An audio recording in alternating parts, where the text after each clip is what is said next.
Live on a Friday night, it's Utah Grizzlies hockey, as it's the opener of a three-game series as the Grizzlies take on the Indy Fuel. Hi, everybody. Welcome to Utah Grizzlies hockey. I'm Tyson Whiting. I'm hanging out in the Grizzlies team store, as it appears that when this building gets renovated for the Olympics, the internet might be the first thing that they fix. But this place, knock on wood, has internet, and hopefully we'll be able to go, as hockey will be over at Fisher's Event Center in about 15 minutes from now, as the Grizzlies are over in Fishers, Indiana for the opener of a three-game series. It's first meeting this season between the Grizzlies and the Rush, as Utah is looking to come away with a road victory, and Utah has been outstanding on the road with a record of 16-13, 3-1 away from Maverick Center. Well, the Grizzlies picked up 5 out of a possible 6 standings points against the Tulsa Oilers in a 3-game series last week.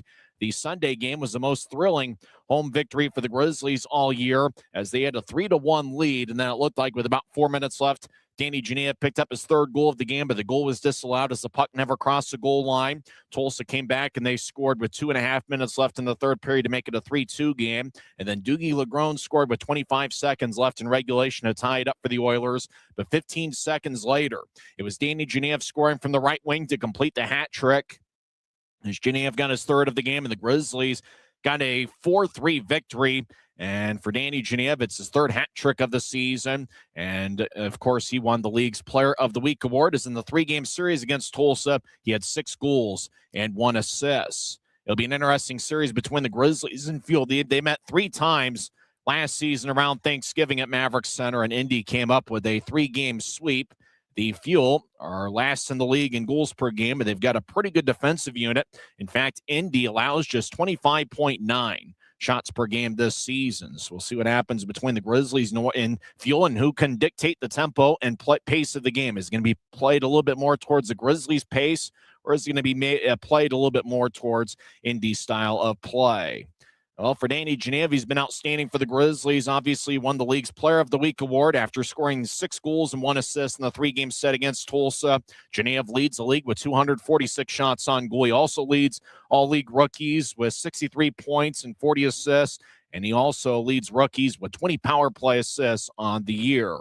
When we come back, there are quite a few roster moves made between Sunday's 4-3 thrilling victory against the Tulsa Oilers and tonight's game against the Indy Fuel. Don't forget, it's the start of a 3-game series.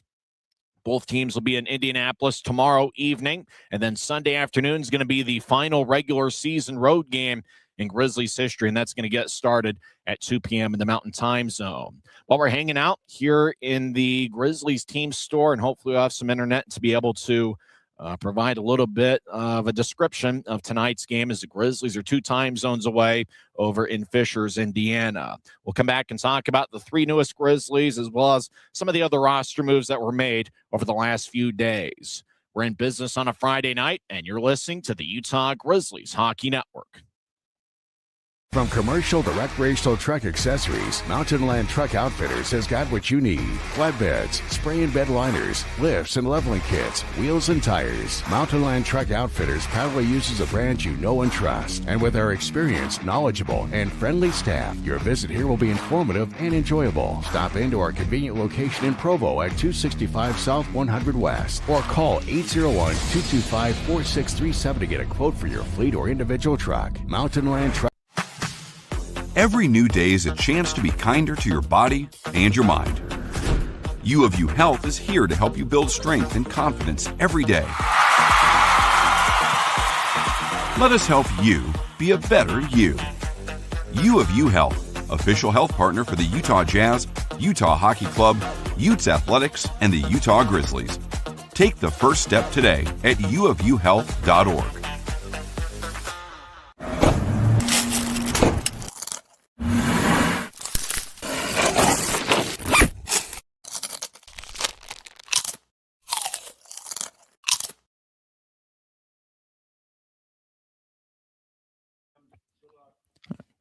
Welcome back to the Grizzlies Hockey Network. I'm Tyson Whiting. Face-offs in a few minutes from now as the Grizzlies are over at Fisher's Event Center to take on the Fuel in the opener of a 3-game series. Earlier this week, the Grizzlies signed 3 different forwards. Cy Leclerc Cy Leclerc, Leclerc, his last name. Ryan Rosborough and Ryan Taylor were each signed by the Grizzlies this week. For Cy Leclerc, he played at the University of New Hampshire from 2022 through 2026. This year, in 34 games at New Hampshire, he had 4 goals and 11 assists. He was an alternate captain for the UNH Wildcats this season. In 4 years at New Hampshire, he scored 35 goals and 56 assists. Last season, he won the league's fan favorite, the team's fan favorite award, and he also led New Hampshire with 13 goals during his freshman season, which was the 2022-23 campaign. Rosborough played at St. Cloud State University for 4 seasons from 2022 through 2026. Ryan Rosborough scored 6 goals and 9 assists in his career at St. Cloud State. He's got pretty good size at 6'3" and 194 pounds. He played in 34 games this season with St. Cloud State, scoring 2 goals and 4 assists and had a +2 rating. He was also part of the NCHC's academic all-conference team for 4 straight years. So Ryan Rosborough will wear number 22 for the Grizzlies tonight, and he'll make his professional debut. Cy Leclerc will wear number 17 for the Grizzlies, and he's going to be on the top forward line with Evan Friesen and Reed Webster as Tyler Gratton remains out with a lower body injury. Ryan Taylor just signed with the Grizzlies yesterday. He'll be wearing number 44, and he'll be making his Grizzlies and professional debut tonight as well. Taylor played for Robert Morris University this season, scoring 6 goals and 9 assists, and he was a +5 in 25 games. He started his college career by playing at Clarkson University for 3 seasons, scoring 21 goals and 24 assists in 88 games. Taylor was selected to the ECAC's all-academic team for each of his 3 seasons at Clarkson from 2022 through 2025. Taylor was second on the Clarkson team with 10 goals during the 2023-24 season. So Grizzlies added 3 forwards. Cy Leclerc is going to be wearing number 17. Number 22, Ryan Rosborough is going to make his pro debut. He's a center, and Ryan Taylor will be on the left wing for the Grizzlies tonight.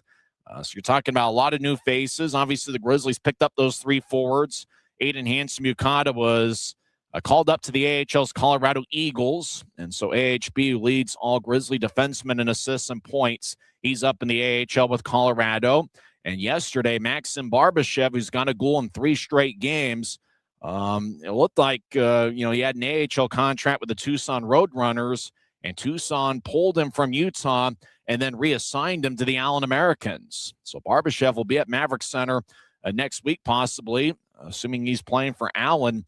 As you talk about an odd situation, the Utah Mammoth and the Tucson Roadrunners do not have an official ECHL affiliate, and Barbashev had been playing for the Grizzlies all season, and we really don't know anything except for the transaction list that said that Barbashev was recalled to Tucson, and then he was reassigned to the Allen Americans. So just kind of an odd set of circumstances, and as a result, Barbashev, I guess, is now a member of the Allen Americans. And Allen will be in the state of Utah facing the Grizzlies for a 2-game series next week, next Thursday, March 26th, as well as Sunday, March 29th. And unfortunately, we don't really know much about the circumstances as to why Barbashev was pulled from the Grizzlies to join the Allen Americans. Yesterday was trade deadline day, but the Grizzlies didn't get anything in return.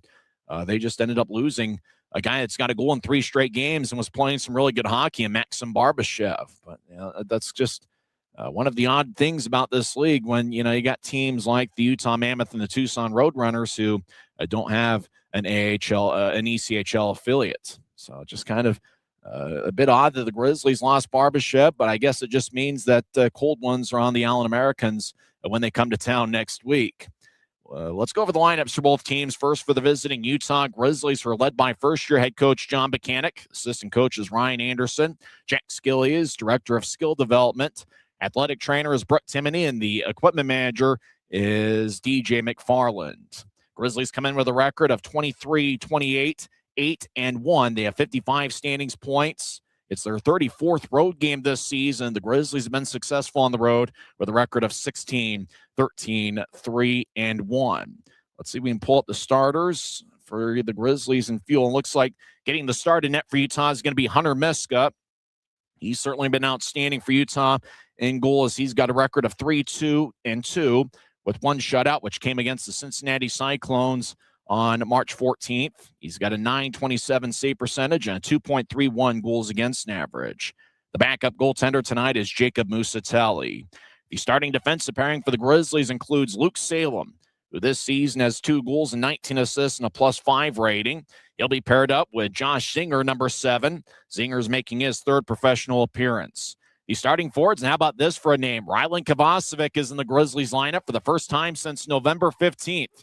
That's right, Rylan is back for his 5th game this season. He's got 37 penalty minutes, and he's looking for his first professional goal. So Rylan Kovacevic is back in the Grizzlies lineup for the first time in 4 months.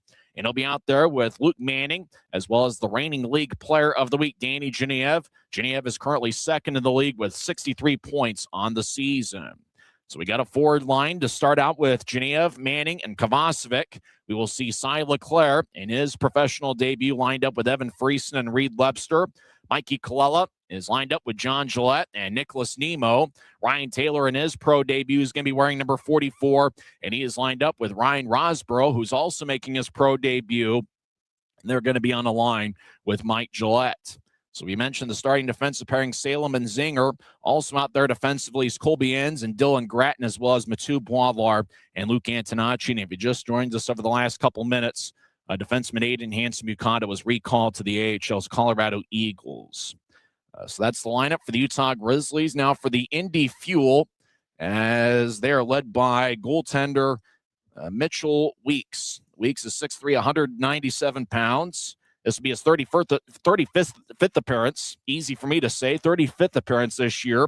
Weeks has a record of 15, 12, and 5. He has a 2.9, we might as well just start this whole segment over again.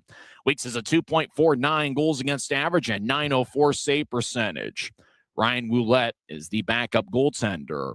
Indy's got a record of 28, 21, 8, and 1. They are 13, 12, 4, and 1 over at Fisher's Event Center. So Mitchell Weeks gets the start in net. This will be the first time he's ever faced the Grizzlies. The starting defensive pairing for Indy includes Christian Berger. He's going to be wearing number 4. Berger has 15 assists, no goals this season, and he has a +15 rating. Berger is going to be paired up with Indy captain Chris Cameron, who is 6'5" and 245 pounds. Cameron has 1 goal and 9 assists in 56 games. So Berger and Cameron are the starting defensive pairing for the Fuel. The starting forwards include number 10, Jason Ahern, who's a recent addition to the Indy Fuel roster. Ahern's wearing number 10. He's 5'11" and 170 pounds out of Staten Island, New York. He's going to be lined up with Jesse Tucker, who's wearing number 17. Tucker this year has 9 goals and 21 assists in 58 games. And Tyler Weiss, W-E-I-S-S, but the pronunciation guide for Indy says Weiss. He's a native of Raleigh, North Carolina. He is 5'10", 175 pounds. Weiss just recently was picked up by the Indy Fuel, and he's got 2 goals and 2 assists in 4 games for the Fuel. So Weiss, Tucker, and Ahern are the starting forward line. That's the top forward line listed on Indy's lineup sheet. Owen Robinson, Lee Lapede, and Eric Martin are the second forward line. Alex DePaulo is lined up with Jaden Joseph and Tyler Paquette. Fourth forward line is Michael Markessen, along with Jordan Martin and Dustin Mans. So that's the forwards for Indy. Not a whole lot of familiar names. One defensive name that's familiar to Grizzlies fans is Trevor Zins, who spent the last couple years with the Idaho Steelheads. Zins is in his second stint as a Fuel defenseman. Watch out for Matt Petgrave. He is Indy's leading scorer this year. He's got 40 points, 10 goals, and 30 assists. Petgrave's just a handful of points away from breaking the Fuel all-time lead for points among a defenseman. 20 minutes are put on the scoreboard clock. Apparently, it's family fun night over at Fisher's Event Center. And we'll see it. I think face-off might be towards the top of the hour. And that's about where we are. Time of day here up and down the Wasatch Front is 4:59. We're not sure if face-off's going to be at 5 o'clock or if it's going to be a little bit after 5. One referee tonight, and that's Evan Reddick. The linesmen are Tyler Willie and O'Dean Nelson. That's the pair of linesmen that were in Cincinnati when the Grizzlies were there a couple weeks ago. with the linesmen Willie and Nelson. That's their last names. Looks like the ceremonial puck drop. Luke Manning and Chris Cameron. Unfortunately, the Grizzly captain Tyler Gratton is going to be out for quite some time with a lower body injury. As Chris Cameron, you can see his size if you're watching on Flow Sports, 6'5" and 245 pounds. Luke Manning's been a key team leader for the Grizzlies this year. So it looks like they'll drop the puck around the top of the hour as the lights are still out in Indianapolis. Grizzlies are wearing a black jersey with white numbers and professional green trim. Indy's wearing a white jersey with dark numbers and either red or yellow trim.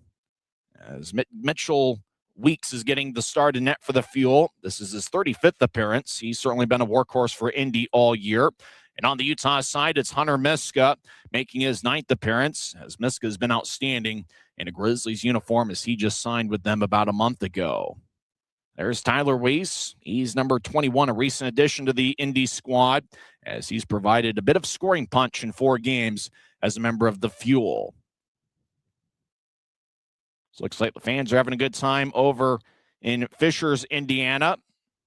As looks like the resident DJ in Indianapolis is getting him fired up. Luke Manning will take the opening draw against Jesse Tucker. Referee Evan Reddick is at center ice. And he drops the puck and we're underway as the Grizzlies win the faceoff as Josh Singer moves ahead to Rylan Kovacevic, appearing in the game for the first time since November 15th. He's making his 5th appearance this season. As the puck slides towards center ice, Kovacevic's got an AHL contract with the Colorado Eagles. From center ice, Indy plops it in, and it's taken by Hunter Miska, who stops play as we got our first whistle 17 seconds into the game. The one thing to watch out for Indy is they play a lot of lower-scoring games. They're last in the league in goals per game at just 2.5, and they're tied for 7th in goals against. Can the Grizzlies pick up the pace against the Indy Fuel, who are affiliated with the Chicago Blackhawks and the Rockford Ice Hogs? Manning will take the draw against Jesse Tucker, as the draw once again won by Indy. Chris Cameron, their captain, will chip it towards the near wing boards. Grizzlies skate from right to left. As we attempt to see the game on Flow Sports, we do ask for a little bit of patience, though, as we're at the mercy of this video feed. Tyler Reese will pitch it up top, high slot, Cameron Righty shot. And that one's into traffic in front of Miska as Indy spins it around the boards 35 seconds in. Cameron gets it just outside the right circle for Weiss, who feeds up top. Grizzlies pick it off. As Grizzlies have Kovacevic out there wearing number 15, and he delivers a big-time hit as the glass goes swaying just away from the screen that we're watching. As Indy chips it in, Lee Lapede, number 18, tried to move it across. It's picked off by Utah. As the Grizzlies, John Gillette stops along the far wing boards of his own zone, gets it across to Colby Enns, who zips it across to Dylan Gratton. Gratton rink wide feed, angle right, goes tape to John Gillette, and still push it in. Gillette's out there with Mikey Kalala and Nicholas Nemo. Nemo wearing number 8. It's his 4th pro appearance. As the puck goes into the Indy bench, as we played 1:11 seconds in, as Indy's taken one shot, Grizzlies yet to fire away. Matt Petgrave shown on the Flow Sports screen. Petgrave has 40 points in 58 games. He is the Indy Fuel's leading scorer. Just getting underway, so grab some chips and dip and a beverage of your choice and enjoy part of Friday with us. Opener of a 3-game series. It's an offensive zone draw for Utah as John Gillette will take the face-off. He's out there with Kalala and Nemo as a draw won by Indy. So they'll slide it towards the near side, and they'll bounce it out to center ice. Grizzlies will float it back in as Indy chasing after it. Trevor Zinn's number 20, played against the Grizzlies quite a bit as a member of the Idaho Steelheads. He's in his 2nd stint as a member of the Fuel. He's just recently picked up from Greensboro as Nemo off this stick, it goes deeper into the Fuel zone. Indy kind of slows things down, playing a little bit more of a slow down, lower scoring type of hockey. They don't take a ton of shots and they don't allow many. They only allow 25.9 shots per game. So if they're playing their type of hockey, the Grizzlies won't get many chances. So watch out for the shot count here tonight. Cy Leclerc in his first shift, he has a bounce off this stick. Indy throws it in. Leclerc is lined up with Evan Friesen and Reed Lebster. And so saying that Leclerc goes right to the top forward line, it shows you what kind of potential John Buchanan and Ryan Anderson thinks he has. As the puck goes deep into the zone, chasing after it. Now it goes to the middle of the ice. Friesen's out there with Lebster as Indy takes a spill in front of Mitchell Weeks, their goaltender. Evan Friesen gets a good shoulder check from a Fuel skater. Utah slides it across. Puck ricochets off the boards. It goes past Boilar. Indy steps over the offensive line, skates down the middle. Lefty shot, saved by Misk as it ricocheted off his right ankle. Now the Fuel get pushed by Boilar behind Utah's net. Now the puck will slide towards the near circle where it's taken by Mike Gillette. Mike Gillette's out there with Ryan Taylor and Ryan Rosborough, two guys each making their professional debuts. We'll go over them a little bit later if you missed it during the pregame report. As the puck goes out to center ice and slides off the stick of Josh Shinger, who holds up an Indy skater as the puck goes to the far corner deep in the Grizzlies zone. We played about 3 minutes.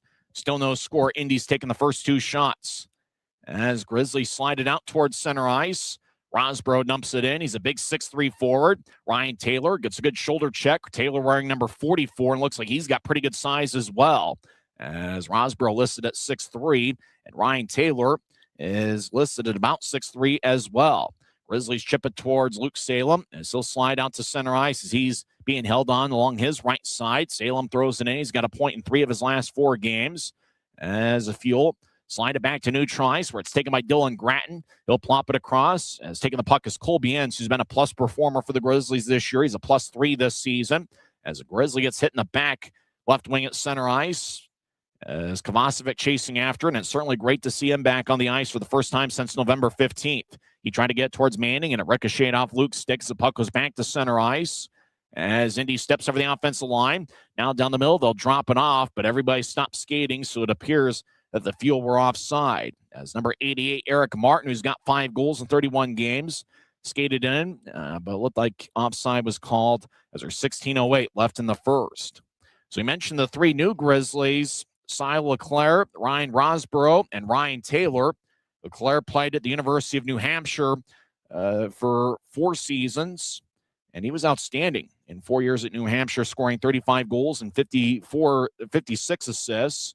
John Gillette, the first-year pro at a Holy Cross, will take the draw against Jaden Joseph, number 7 for Indy, as both teams have the puck bounce off their stick. Now Gillette gets towards Indy ice, but he gets spun around just outside the Indy line, but we get a whistle as play stops 4:01 in. Tyler Paquette on the ice for Indy. We're checking to see if he was related to Danik Paquette, the Grizzly legend, and couldn't see anything that said that they were related.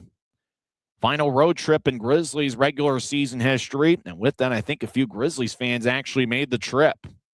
It looks like a pretty good Friday night crowd over at Fisher's Event Center. So the Grizzlies with an offensive zone draws. We're skating 5-on-5 as Gillette's going to take the drives out there with Nemo and Mikey Colella. Mikey's played some pretty good hockey for the Grizzlies as of late. Indy wins the draw. They station themselves behind Mitchell Weeks. That's number 20, Trevor Zins, who was on Idaho's top defensive pairing with Matt Register last season. As puck off of Gillette's stick, John that is, certain times he'll be lined up with Mike Gillette, although they're on different forward lines this evening. As Indy, wearing mostly a white jersey with dark numbers and a little bit of red and yellow mixed in. They feed it back to the Utah line where it's taken by Luke Antonacci, number 3. He'll feed it towards Mikey Colella. We'll go over the scratches during the next whistle, and periodically we'll talk about the other roster moves as Aiden Hansen-Mukada was reassigned to the AHL's Colorado Eagles, and Maxim Barbashev is now a member of the Allen Americans, and kind of an odd move as the puck goes out towards center ice. They try to get to Lepster, who's got 30 goals this season, which ranks 2nd in the league. Puck off the stick, and it goes into the Indy bench. So play stops at 15:07 left in the first. Scratches for the Grizzlies tonight include goaltender Anson Thornton, as well as Robbie Stucker, Stepan Timofeyev. Riley Connors is out for the 3rd straight game. Sage Weinstein, Yaroslav Yevdokimov, Noah Gansky, Tyler Gratton, and Andrew Noel. That's the scratches for the Grizzlies this evening. Face-offs at center ice. Leclerc's out there, LEClerc, as he looks like he's going to be a pretty good pro. And based on him being on that top forward line, looks like John Buchanan and Ryan Anderson think highly of Leclerc's out there with Lepster and Evan Friesen. Indy has it deep in their own zone as a Fuel will toss it out to center ice. As Indy will backhand it in, Miska stays in front of his net as puck's taken by Josh Shinger, who looks to be a pretty good prospect. He was pretty impressive last weekend at Maverick Center. Zinger gets it center ice right wing, and he'll whip the puck around the boards. Mitchell Weeks drops it for a defenseman. Chris Cameron, the Indy captain, and it's easy to spot him as he's 6'5" and 245 pounds and looks every bit of it. The Fuel will float it forward. Puck hip and ops just outside the Utah line and slides towards Miska, who brushed it to the right corner.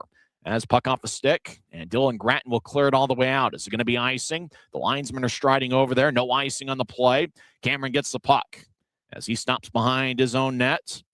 As according to the score bug, Indy's taken 2 shots. Grizzlies yet to fire away on Mitchell Weeks. We mentioned that Indy only allows 26 shots per game, as Fuel still deep in their own zone. Christian Berger's a plus 15 this season. He skates behind Weeks' net. He'll feed it to his left. Now the Fuel get out to center ice. They'll whip it out to the right side. Now Indy skates towards the right goal line. Righty shot and a score. Well, Indy on a very tough angle fired away. And it looks like it's Lee Lapede getting his 15th of the year. And just like that, 13:40s left in the first. And Indy has a 1-0 lead. Lee Lapede's got an A on his white sweater as the fans move their arms up and down. As Lapede, like I said, it was on a very tough angle. It looked like he was about the right goal line. As Lapede got the puck, they show the replay on Flow Sports, and he just fired. It looked like Miska might have left a little bit of room on the near post, and that's where Lapede got him. Went glove side. As you mentioned, looked like Miska gave a little bit of room there, and Lapede was able to fire it past the goal line. So Lee Lapede, who's currently second on the Fuel with 15 goals, as he broke a tie with Sahil Panwar, as both guys have 14 goals. Indy skates in, shot saved by Miska. And he holds on as there's 13:29 left in the first. Indy gets a goal from Lee Lapede, his 15th of the year, as he's been one of Indy's most productive forwards this year. Timeout on the ice, Fuel 1, Grizzlies nothing. This is the Utah Grizzlies Hockey Network. From commercial to recreational truck accessories, Mountain Land Truck Outfitters has got what you need. Flatbeds, spray and bed liners, lifts and leveling kits, wheels and tires. Mountain Land Truck Outfitters proudly uses a brand you know and trust. And with our experienced, knowledgeable, and friendly staff, your visit here will be informative and enjoyable. Stop into our convenient location in Provo at 265 South 100 West or call 801-225-4637 to get a quote for your fleet or individual truck. Mountain Land Truck. Every new day is a chance to be kinder to your body and your mind. U of U Health is here to help you build strength and confidence every day. Let us help you be a better you. U of U Health, official health partner for the Utah Jazz, Utah Hockey Club, Utes Athletics, and the Utah Grizzlies. Take the first step today at uofuhealth.org.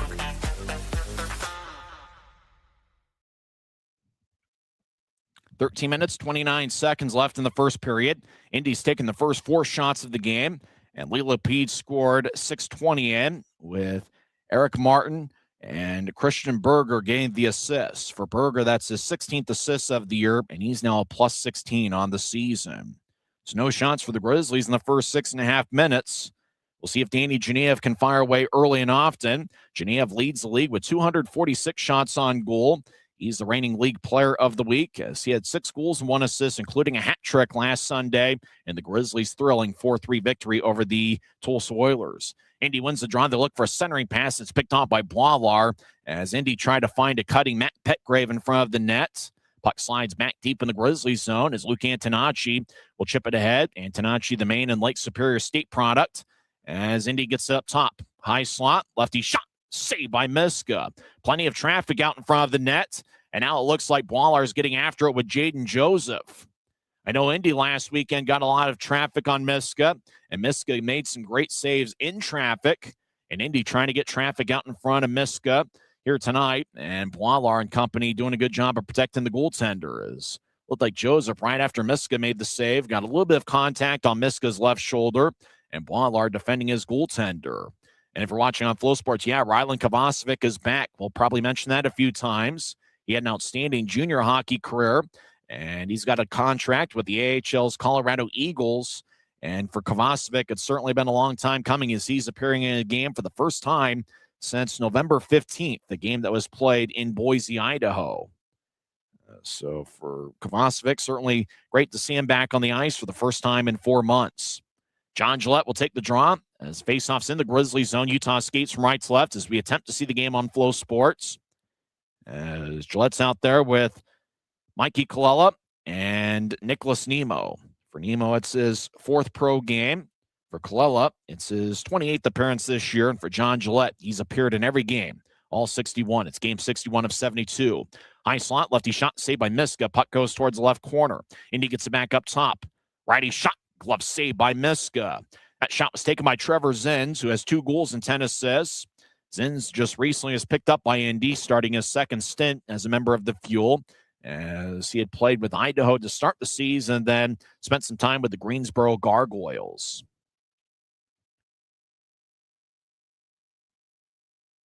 So there's 12:58 left in the first. Indy's taken the first 6 shots on goal. And for the Grizzlies, a lot of new names. Obviously, we'll go over them over the course of this weekend. Luke Manning is about as longest tenured a Grizzly as there is right now. He takes a face-off, but it's won by Indy. Fuel get it in deep as Salem delivers a push on one of Indy's bigger forwards, and that's Michael Marqueskin, who's got 5 goals in 54 games. He is 6'5" and 220 pounds. Grizzlies cross center ice. They get to Colella over the offense line, trying to drop it for Nemo, wearing number 8, which previously was worn a couple years ago by Taryn Pfizer. As Indy back deep behind their net, as both teams spread the ice. There's 12:25 on a moving clock here in the first period. Grizzlies still looking for their first shot on Mitchell Weeks, the Indy goaltender. As Indy's still deep in their own zone. And now John Gillette skates closer into the Indy zone to try to initiate action. Fuel outlets it towards their blue line. Now they slide a rink-wide feed from blue line to blue line, and it goes incomplete and all the way down for a Fuel icing. So the draw comes all the way towards Mitchell Weeks. We mentioned a few Grizzlies fans made the trip. Looks like Ron Wells is over at Fisher's Event Center. As we know, this is a pretty emotional weekend, and certainly one that's a bit of note considering it's the final road trip in Grizzlies history. Certainly in the regular season, obviously the Grizzlies are hoping to put together a strong playoff run over the final 12 games of the regular season. So Friesen will take the draw, and it knifes off a Fuel stick. Webster gets it in the right wing. He's in the attack zone, and he'll zip it around the boards. Dylan Gratton gets there about the same time as Jesse Tucker, number 17. Puck goes to center ice, and Colby Enns will flip it back in as Weeks plays behind his net. Grizzlies still yet to get an official shot on Mitchell Weeks as we played 8 minutes and 15 seconds of this contest, first of a 3-game series over in Fishers, Indiana. Grizzlies trying to feed a left wing pass out to center ice, and it goes all the way down for a Utah icing. It's the first time the Grizzlies have been in this building. The Grizzlies previously played in Indy at a place called Indiana Farmers Coliseum, a place where IUPUI, I believe, plays basketball, one of those buildings that's been around for a long, long time. And so this one is in its 2nd year at Fisher's Event Center. And as a result, Indy had a very long road trip that lasted about a month and a half to start last season to make sure the building got completed. As the puck hippity hops towards the far circle, Grizzlies will loop it ahead towards center ice, taken by Webster, who gets it ahead towards LeClaire. He'll take a lefty shot, saved by Weeks. Cy LeClaire, the newest Grizzly, gets Utah's first shot, as LeClaire, the New Hampshire product, had 4 goals and 11 assists in 34 games this season. Wallar back in his own zone. He gets to neutral ice. He'll pitch it ahead. It goes off the stick. Friesen down the middle. He'll take a lefty shot, saved by Weeks. And this time he holds on with 11:04 left in the first. So Cy LeClaire with Utah's first shot of the game, the former New Hampshire Wildcat. And then Evan Friesen, who's got 20 goals this season, fired one on towards Mitchell Weeks, who made a routine save. Friesen's been a strong first-year pro for the Grizzlies. He has 20 goals and 17 assists this season. If you joined us late, Grizzlies lost a couple of key players as Aiden Hansen-Bukata was recalled to the AHL's Colorado Eagles. And officially they say he was loaned to Colorado as he had an ECHL contract with the Grizzlies, and obviously that's well-deserved. And then Barbashev got pulled from the Tucson Roadrunners and reassigned to the Allen Americans in this league. As puck is skied out to center ice, Chris Cameron skates back in. He'll nudge it ahead towards the right corner. Has taken it as Tyler Paquette. We don't believe there's a relation to Danik Paquette, the former Grizzly. As the Fuel get it back in deep. Puck slides along the boards as it goes towards the right wing. Puck head off his stick. He's a +6 this season. As Grizzlies, Mike Gillette overskates it. Now the puck back towards the near wing again. Mike Gillette continues his battle. Antonacci and Ryan Rosborough join the play. Rosborough wearing number 22, the big 6'3 forward. As now the puck goes towards Rosborough as he'll skate towards neutral ice. The St. Cloud State product gets towards center ice and he fires it in. As he'll come off the ice at the end of his shift. We're about halfway through the first period. Indy leads 1-0 as Lee Lapide scored 6:20 in. Puck towards the right side as McCheskin was trying to locate it, but it was offside. There's an even 10 minutes left in the first period. So shot count, Indy 6, Utah 2. As Cy Leclerc and Evan Friesen each have one shot for Utah. We've been skating 5-on-5 this entire time. As neutral zone draw, not many familiar names on the Indy roster. Jordan Martin's taking the face-off. He's got 4 goals and 8 assists in 48 games. Manning takes it for Utah. As Manning is out there with Kovacevic and Danny Genev. Indy wins the draw. They fire it in. As Miska plays behind his net. Indy's Martin skates towards the right side. He's being held up by Salem. As Indy tried to backhand it ahead, but nobody was in front of Miska's net. Now the Fuel center it. Righty shot. That's blocked before it gets to Miska. Now high slot. Righty shot saved by Miska, and the puck will drift towards the left corner. Kovacevic gets it. He'll slide it ahead, but it was overled for Genev, and it goes all the way down, but goes into the crease. So no icing as the puck ricocheted off the near wing boards on towards the crease, and Weeks had to play it. Now Genev gets it in the left wing. He dances back and forth, feeds it to the middle of the ice. Nicholas Nemo, righty shot goes wide. Nemo gets it back up top to Genev. He dances around a Fuel skater. Genev gets it back, skates towards the left circle. Centers it out in front. It ricochets off a stick. Genev gets it. He skates around Indy's net. And with the collision out in front of the net, I believe the net got dislodged as play stops with 9:12 left in the first. It's Indy 1, Utah 0. Fuel have outshot the Grizzlies 7-2. It's the Utah Grizzlies Hockey Network. Since 1939, America First has helped people start businesses, buy homes and cars, and achieve their financial goals. Today, our top priority is still the financial success of you and your family, which is why we're giving new members $100 when they sign up for a basic savings and checking account, and another $100 when they upgrade to premium checking and enroll in and use direct deposit. So head to americafirst.com today and join the credit union that always puts its members first. Grizzlies with an offensive zone draw.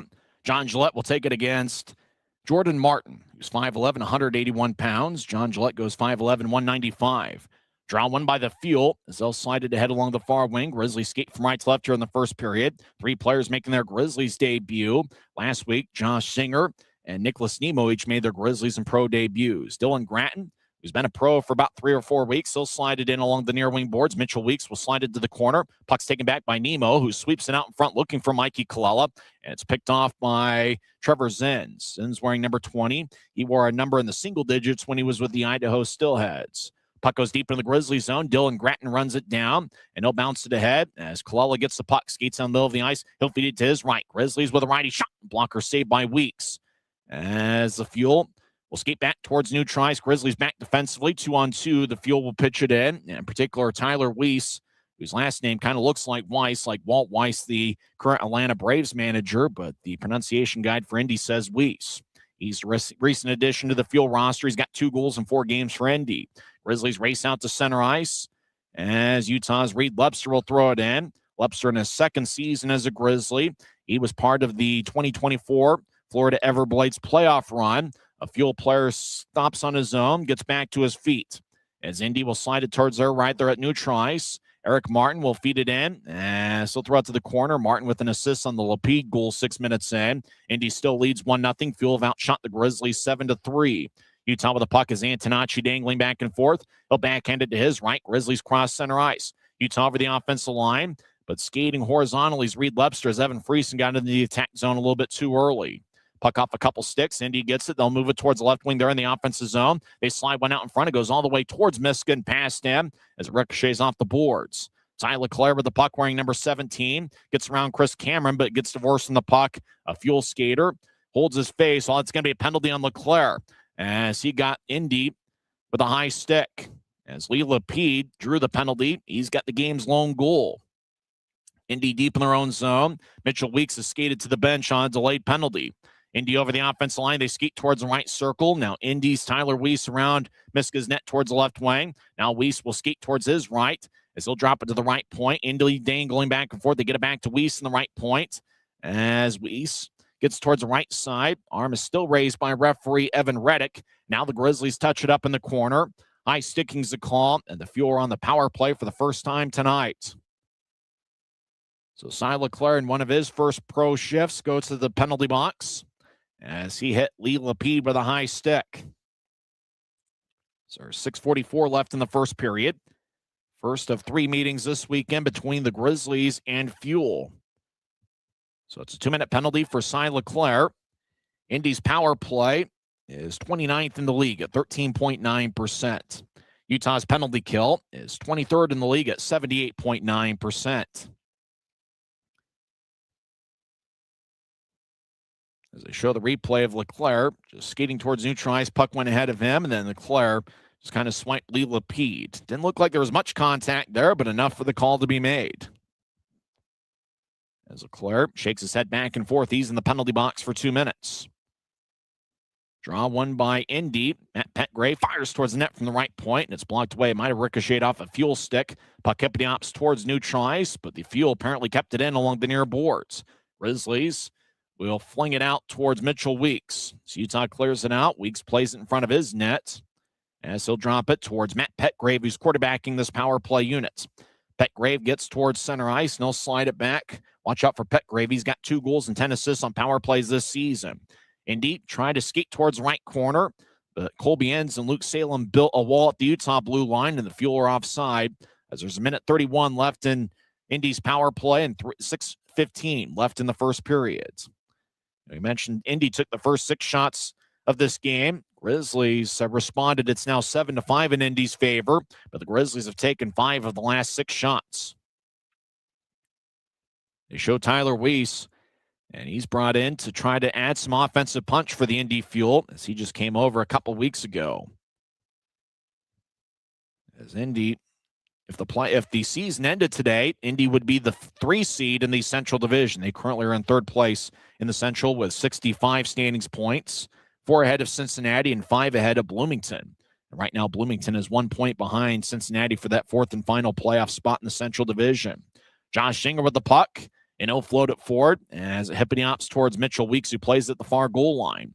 Weeks behind his net will slide it around as Luke Manning challenging Indy in their own zone. As we're halfway through Indy's power play, Fuel lead 1-0. 5:44 on a moving clock in the first period. Lee Lapide scored 6:20 in. As Indy races towards the right side, Boiler pokes it away, and the Grizzlies clear it out.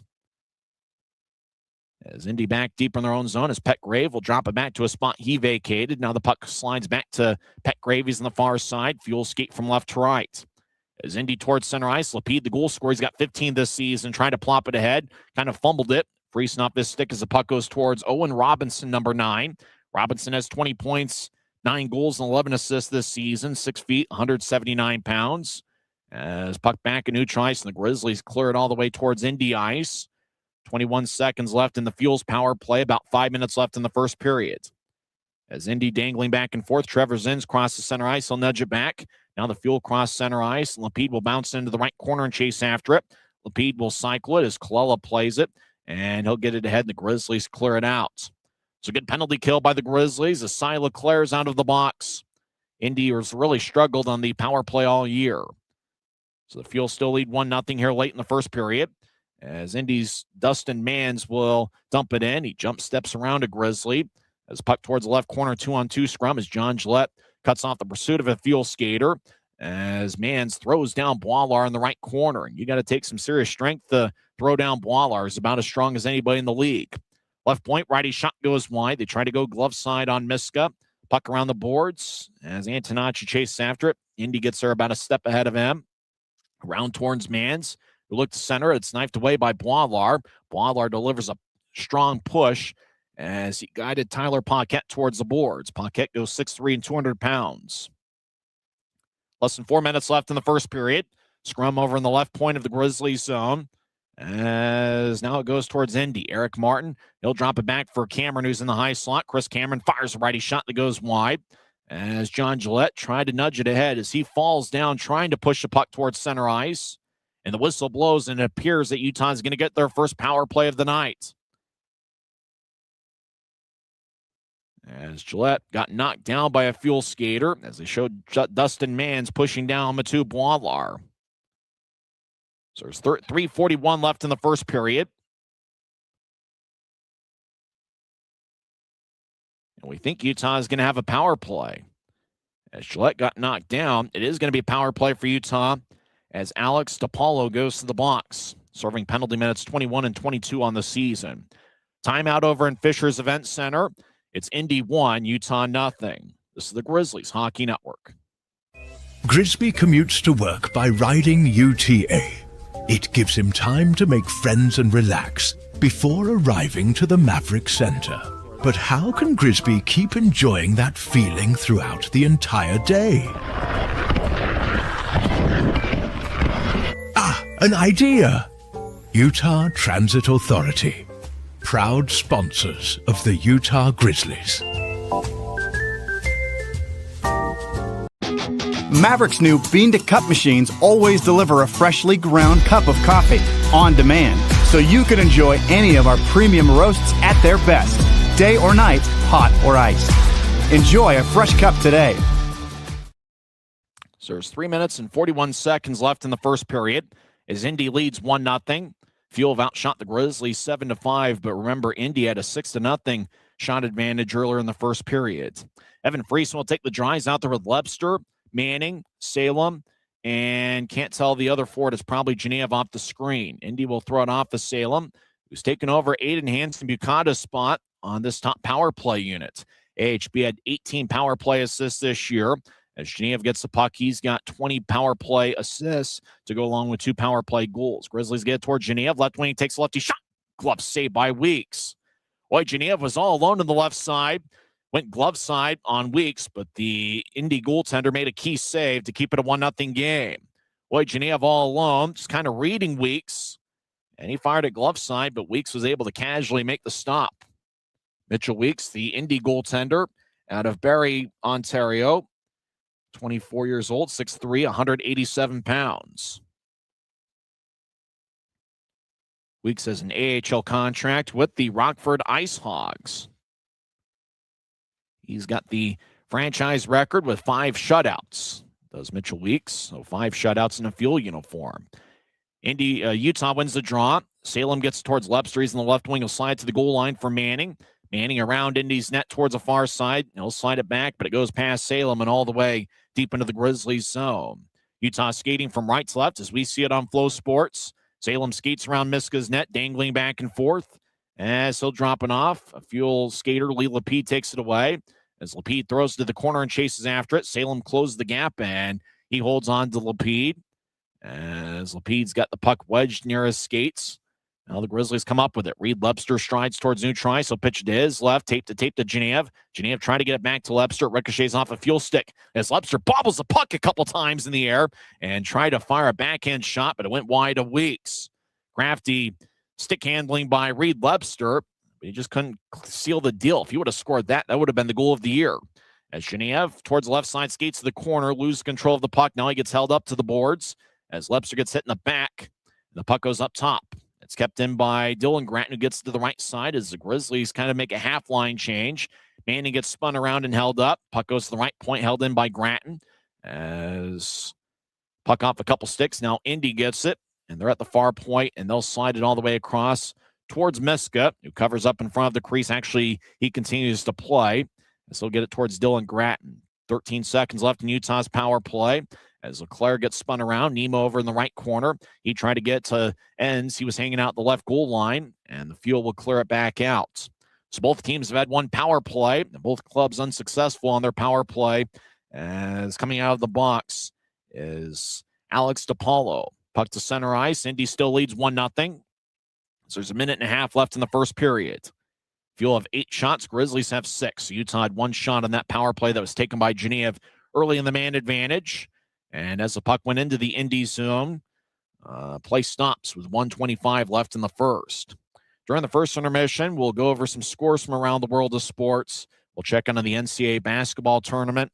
And we'll also go over the transactions of this week and get to know the 3 new Grizzlies, the 3 new forwards, Cy Leclerc, Ryan Taylor, and Ryan Rosborough, and also talk about the 2 who left the club. Aiden Hans-Bucata currently with the Colorado Eagles in the bizarre transaction of Maxim Barbashev, who now, oddly enough, is still in this division with the Allen Americans as Indy throws it in, and the puck goes towards Miska, who makes a stop. The Fuel threw it in from just outside center ice. So there's a minute 12 left in the first. Draw's going to be in the Grizzlies zone. Ryan Taylor wearing number 44. And he's got pretty good size. In fact, Taylor and Rosborough each have pretty good size. Rosborough goes 6'3", and Ryan Taylor goes 6'3", 210 pounds, native of St. Louis. As getting the puck is Rylan Kovacevic wearing number 15, his first game since November 15th. Skates around his own net. Now the Fuel get towards the middle of the ice. Petgrave dangling back and forth. He fires lefty shot, saved by Miska. Tons of traffic near the Grizzlies goaltender. Eric Martin around his net. 54 seconds left in the period. Over towards Petgrave. One-timer. And that one misses wide. Lapide gets the puck. He'll skate towards the left wing. He's being shadowed by Boilar. Back up top. Trevor Zins. Righty shot kick saved by Miska off his right pad. Now the Fuel keep it in, left point. They slide it across, but the pass ended up wide and out to neutral ice. Petgrave will skate back into his own zone. If Indy had a vote for the team MVP award, Matt Petgrave probably wins it. Indy will slide it towards the right corner. Antonacci off his stick. Boilar going after the puck as it goes towards Luke Manning. He'll loop it ahead. Genev and Ryan Taylor chasing after it. No icing on the play as Chris Cameron accepts the puck. He's deep in his own zone. 12 seconds left in the first. As the puck goes towards Dustin Mans. Mans drops to his right. Martin, right wing, righty shot, saved by Miska. Genev gets the rebound. 4 seconds left. He'll toss it ahead to Salem, who gets double-teamed as Indy throws it towards the left circle. Time runs out as the horn sounds over at Fisher's Event Center. And that will do it for the first period as Indy got a goal from Lee Lapide, 6:20 in. Both teams had one unsuccessful power play. Fuel outshot the Grizzlies 11-6 as Indy had a pretty good barrage of shots in the final minute and a half of the first period. We'll come back and statistically recap what happened in the first 20 minutes. We'll also go over some other league scores, and we'll check in on the NHL scores as well, as obviously being in the Eastern time zone, a few games yet to get underway. And we'll also talk about the transactions of the week. So not a whole lot statistically in the first 20 minutes. Utah still looking for their first goal, but nevertheless, Utah just trying to find a way to get on the board over in Fisher's Event Center as they open up a 3-game series. A little bit of a feeling out process at the beginning. And for the Grizzlies, trying to feel out their own guys with 3 new forwards. And obviously last week, Nicholas Nemo and Josh Singer being added to the club. We'll come back and talk some hockey and go over those transactions and see if we can get to know those new Grizzlies a little bit more. After one period, it's the Indy Fuel 1 and the Utah Grizzlies nothing. This is the Utah Grizzlies Hockey Network.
After one period over at Fisher's Event Center, it's the Indy Fuel 1 and the Utah Grizzlies nothing. Indy outshot Utah 11-6 in the first period. Both teams had one power play. Indy didn't get a single shot off in their power play, and the Grizzlies had one shot, and it was a grade A chance by Danny Genev in the left circle as he went glove side, but right into the glove of Mitchell Weeks, the Indy goaltender. The Grizzlies are seeing for the first time ever. The lone goal was scored by Lee Lapede as he fired from a kind of a sharp angle from the right side. He was near the goal line, and it looked like Miska just kind of left a little bit of room along the near post, and Lapede was able to sneak it in, 6:20 in. It's his 15th goal of the year. Eric Martin and Christian Berger each picked up an assist. For the Grizzlies, there are 6 shots, and nobody has more than one. Luke Salem, Evan Friesen, Cy Leclerc, Reed Lepster, John Gillette, and Danny Genev each have one shot, and obviously Genev's came early in Utah's power play. For the Fuel in their 11 shots, Matt Petgrave, the Fuel's leading scorer with 40 points this year. He leads away with 3. As Trevor Zins has 2 shots. Michael Marqueson also has 2 shots, and then 4 other Fuel skaters with 1 shot through 20 minutes. A goaltending matchup, Hunter Miska has saved 10 of 11, and Mitchell Weeks for Indy, he has saved all 6 that he has seen so far. So the Fuel with a 1-0 lead will skate 5-on-5 to start the second period. Other action across the 4-letter league, about 9 minutes into the first period. No score between Atlanta and Jacksonville. Rapid City is at Kalamazoo, and they are scoreless 9 minutes in. After about 13 minutes, Reading leads Adirondack 1-0. As Reading got a goal from McManaman. As Reading is 30, 20, 6, and 1. And just recently, they named former Grizzly Miles Gendron as their team captain. Halfway through the first period, Savannah leads Greenville 1-0. Former Grizzly Keaton Mastrodonado was just recently sent down to the Greenville Swamp Rabbits as he joins former Grizzly Neil Shea in the Swamp Rabbits lineup tonight. Other action across the league. Halfway through the first period, Wheeling leads Trois-Rivières 1-0. Greensboro and Norfolk are tied at 1. That game's got 6 minutes left in the first period. Allen and South Carolina are tied at 1. Also early in the first period, no score between Maine and Worcester. Halfway through the first period, Tahoe and Toledo are scoreless. And if you're rooting for a Grizzlies playoff berth, you are definitely rooting for the Toledo Walleye this weekend, as Toledo and their 36-14, 4-4 record is at home. In fact, Toledo just scored as they get on the board halfway through the first period. So it's Toledo 1, Tahoe nothing, as McAlien. I'm probably related to Justin McAlien. He scored for Toledo 10:50 into the first period. So for the Grizzlies, they're 8 points behind Tahoe, and it's important because Tahoe is in 4th place in the Mountain Division, and the top 4 teams in each division reach the postseason. So the Grizzlies, essentially, if you take away the obviously, the get 1 point by losing in overtime type of stuff, you could say the Grizzlies are 4 games back with 12 to play. And actually now Tahoe has responded with 2 goals late in the first period, as my phone is going nuts. It looked like Trent Zwick and Sloan Stanek each found the back of the net for the Tahoe Night Monsters. And right now, late in the first period, it's Tahoe 2, Toledo 1. But as we mentioned, the Grizzlies are rooting for Toledo victories this weekend as they take on the Tahoe Night Monsters. Fort Wayne and Cincinnati are scoreless 5 minutes in. Iowa and Bloomington are just getting underway over at Grossinger Motors Arena. At about 6 o'clock, so 20 minutes from now, Kansas City is at Wichita. Grizzlies are rooting for Kansas City in that one, as Wichita's got a record of 24, 6-4, and they're one of the teams the Grizzlies are looking to jump over and leap over in the Mountain Division standings. At 7:10, Tulsa is at Idaho. As Grizzlies have one more game against Idaho head-to-head, and that's that makeup of the December 27th game that was postponed due to the player strike, and that's going to be on Tuesday, April 7th. After tonight, the Grizzlies will have 11 games left in the regular season. This weekend over in Indy is the final road trip in team history, and that's today and tomorrow at 5 o'clock, and then Sunday is going to be at 2 p.m. All those times are Mountain, as local times over in Indy are 7 o'clock, and then Sunday is at 4 p.m. So that's the action across the league. When we come back, we'll check in on those NHL scores as well as some NCAA basketball scores. Utah State was a winner earlier today as they defeated Villanova. And Utah State's reward is they will face the Arizona Wildcats on Sunday in the second round of the 2026 Men's NCAA Tournament. We'll come back and talk some hockey on the other side and get to know those new Grizzlies as 3 players are making their pro debut tonight. Cy Leclerc is on the top forward line with Friesen and Lepster. Ryan Taylor and Ryan Rosborough is on a forward line with Mike Gillette. So Leclerc, Taylor, and Rosborough are each making their pro debuts tonight. Last week, Josh Zinger and Nicholas Nemo made their pro debuts tonight, and they're in the Grizzlies lineup. Dylan Gratton has about a month's worth of pro experience under his belt. And so obviously this time of year, you see a lot of those new guys coming over from either the college or junior levels and getting their feet wet in pro hockey. Certainly great to see Rylan Kovacevic. There's a standout in the first period as Kovacevic is appearing in a game for the first time since November 15th, and he's on a forward line with Danny Genev and Luke Manning. We'll come back and talk some hockey on the other side as we're through one period over at Fisher's Event Center, and the Indy Fuel got a goal from Lee Lapede, 6:20 in. It's Indy 1, Utah nothing. We'll skate 5-on-5 to start the second period, and that's coming up in about 10 minutes of real time. You're listening to the Utah Grizzlies Hockey Network. We're 20, and yeah, we're celebrating big. Because in 20 years, we didn't just make the gear. We made hockey cooler. They said we were too loud, too flashy, too different. They told us to tone it down. The Warriors don't tone it down. We go full throttle. And this is just the start. 20 years in and we're just getting warmed up. We're still the brand that makes the gear you can win in, chirping, and partying. And if you thought we were bold before, just wait. The next 20 years start now. Tonight's game is brought to you by the ECHL, celebrating its 38th season of affordable family entertainment. The ECHL would like to thank everyone in attendance for your support of ECHL hockey. The ECHL would also like to recognize the following league sponsors: AMI Graphics, exclusive signage provider; AthleticNet, official jersey supplier; Baron Rings, official championship ring supplier; BFL Canada Insurance and Sutton Special Risk, sponsors of the 2026 ECHL Hall of Fame induction ceremony; Dash, official mobile auction platform; The Fairley Group, official commercial insurance provider; Flow Sports, exclusive streaming provider; Hotel Planner, official hotel reservations partner; Howie's Hockey Tape, exclusive hockey tape and lace provider; In Glasgow, exclusive puck provider; Prolific One, exclusive secondary ticketing partner; and Warrior, exclusive on-ice equipment provider and title sponsor of the 2026 ECHL All-Star Classic. Catch all of the ECHL action live in high definition by logging on to flowhockey.tv.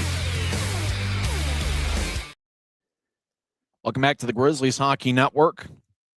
I'm Tyson Whiting, and I'm hanging out in the team store. I'm inside the Grizzlies team store because, knock on wood, this is the only place I saw that I could be at that had some internet, knock on wood. So that's why we're in the team store, and hopefully we'll find some spots with internet for tomorrow's game as well as Sunday afternoon, as the Grizzlies are over at Fisher's Event Center taking on the Indy Fuel. Grizzlies are in their 8th season as an affiliate of the Colorado Avalanche and Colorado Eagles. The Indy Fuel is a longtime affiliate of the Chicago Blackhawks. And the NHL version of Avalanche and Blackhawks will take place over at United Center at 6 o'clock, as Colorado's got a record of 44, 13, and 10, and they take on the Chicago Blackhawks, who have a record of 26, 30, and 12. Chicago was a seller at the trade deadline. However, they played some pretty good hockey as of late, so that should be an interesting one. Nathan McKinnon has 45 goals and 66 assists on the season. Connor Bedard leads the Blackhawks. He has 28 goals and 37 assists on the campaign. So that's getting underway at 6:30. The Avalanche are at the Chicago Blackhawks. At 8 o'clock over at Delta Center, the Utah Mammoth will take on the Anaheim Ducks. Utah's 36, 27, and 6 on the year. Anaheim is 37, 27, and 4. How about the Mammoth as of late? On Monday, they got a big 6-3 victory over the Dallas Stars, and that's a road victory against the Dallas club that hasn't lost much as of late. Last night, the Mammoth got a 4-0 victory over the Vegas Golden Knights. Karel Vejmelka pitched a 28-save shutout. Clayton Keller had 2 goals, and Barrett Hayton had 1 goal and 1 assist to lead the Utah attack. So that should be an interesting one at 8 o'clock. That's right after this Grizzlies game with the Fuel. The Mammoth will host the Anaheim Ducks. Anaheim's got a record of 37, 27, and 4. We'll see if Dylan Gunther can find the back of the net tonight. He leads Utah with 33 goals on the season. 2 NHL games in progress.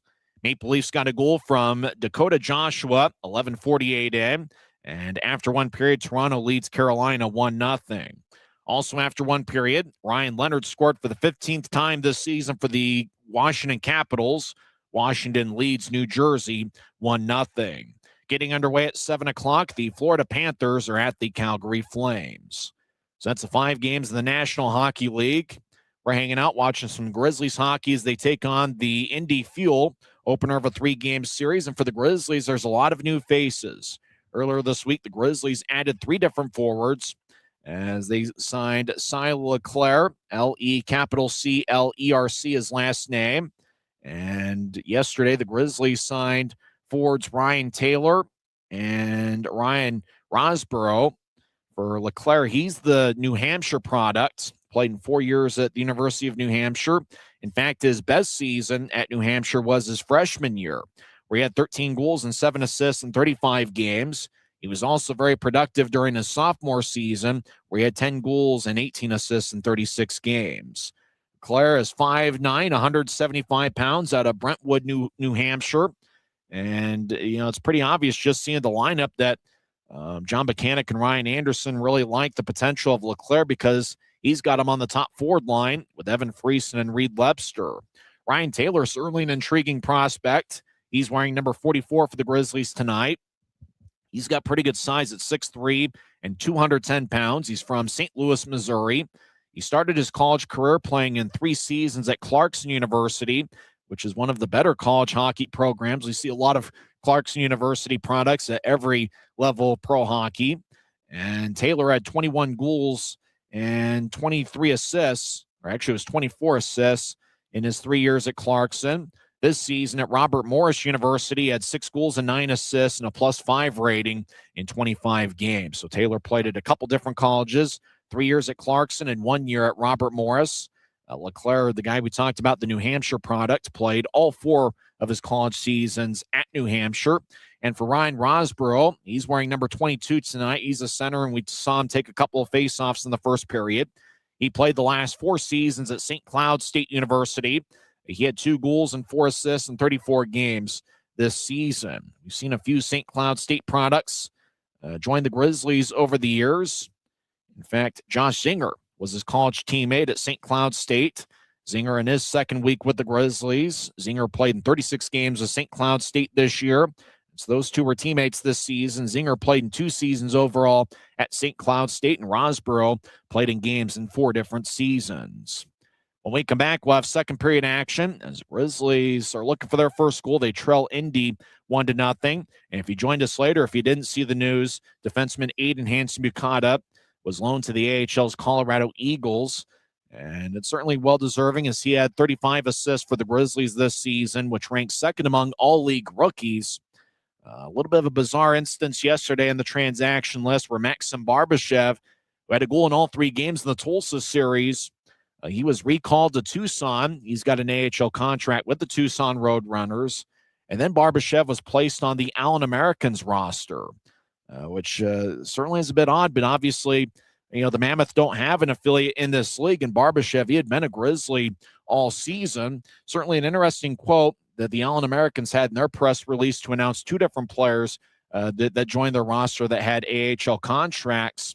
Allen head coach Steve Martinson is quoted as saying, a quote, Maxim Barbashev is part of a commitment by Utah Mammoth to bolster our playoff roster. So Barbashev, now a member of the Allen Americans, or a member of the Grizzlies, will begin their 9-game homestand to conclude their final hunt, at least the regular season portion of that, on Thursday, 6 days from now, against, I guess, Maxim Barbashev and the Allen Americans. So that should certainly be an interesting 2-game series. Make sure to get your tickets at UtahGrizzlies.com. We'll come back in 1 minute and have second period action as we're hanging out the Grizzlies team store, and the Grizzlies are over at Fisher's Event Center in Fishers, Indiana. You've been tuned into the first intermission report on the Utah Grizzlies Hockey Network. From Commercial Direct Racial Truck Accessories, Mountain Land Truck Outfitters has got what you need. Flatbeds, spray and bed liners, lifts and leveling kits, wheels and tires. Mountain Land Truck Outfitters proudly uses a brand you know and trust. And with our experienced, knowledgeable, and friendly staff, your visit here will be informative and enjoyable. Stop into our convenient location in Provo at 265 South 100 West or call 801-225-4637 to get a quote for your fleet or individual truck. Mountain Land Truck Outfitters.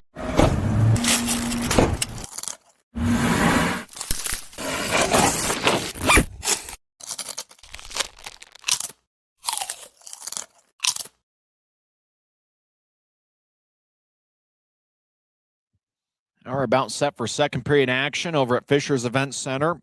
I'm hanging out in the Grizzlies team store, so we do ask for a little bit of patience, as unfortunately we are at the mercy of the one camera feed over in Indianapolis. Fisher's, Indiana, hometown of the radio voice of the Utah Mammoth, Mike Folta. We're hanging out in Adrian Denny's hometown here in the Salt Lake Valley. As Grizzlies will start the second period with a different line than what we saw in the first period, as Evan Friesen will take the drives out there with Reed Webster, and we believe Cy Leclerc is off the screen, as well as the defensive pairing of Luke Salem and Josh Zinger. As Friesen wins the draw against Jesse Tucker, and we're underway in the second period. Grizzlies near center ice tried to dump it in, but it got redirected. Now from the right wing, Grizzlies, a new tries will slide it in. As a fresh sheet of ice over in Fishers, Indiana, players kind of walking on eggshells a little bit. As a Fuel will slide it towards the far side. They're still in their own zone. Now they'll tap it off the boards as Zinger hustles after it. Zinger played at St. Cloud the last two seasons. Before that was Colby Enns' teammate at Northern Michigan. Webster slides it ahead, looking for Zinger at the Indy line. And the puck ricochets off a couple sticks. Now Indy skates down the middle of the ice. They skate towards the right side. Indy backhand shot and a score. Jason Ahern scores his first of the year, as he's a recent addition to the Fuel roster. He fired a low backhand liner past Miska, and that might be his first pro goal. We believe he's making his pro debut, and Jason Ahern, he's about as fired up as can be. The Staten Island, New York product makes it a 2-0 game. It looks like the Indy Fuel fans have a very distinct celebration after goals as they raise their arms in the air back and forth. I saw that in an Arizona Diamondbacks game over a decade ago. Ahern just kind of found Miska sliding towards his left, and Ahern kind of went back the other way, kind of against the grain of where Miska was rolling.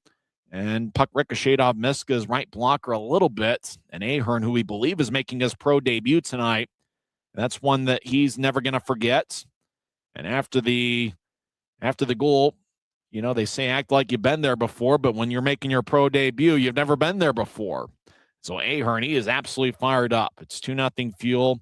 As the Fuel have a first period goal from Lee Lapide and an early second period goal from Jason Ahern, who's playing in his first game this season. We believe he's making his pro debut. And with that, it's his first pro goal. As Indy's got a 2-0 lead, they're deep in their own zone. Grizzlies skate from left to right as we see the game from Flow Sports. Utah's in a black jersey, white numbers, professional green trim. Indy in a sharp-looking jersey. It's kind of an off-white, kind of looks like a cream colored. As Eric Martin tried to move it to his right, it's taken away by Luke Manning.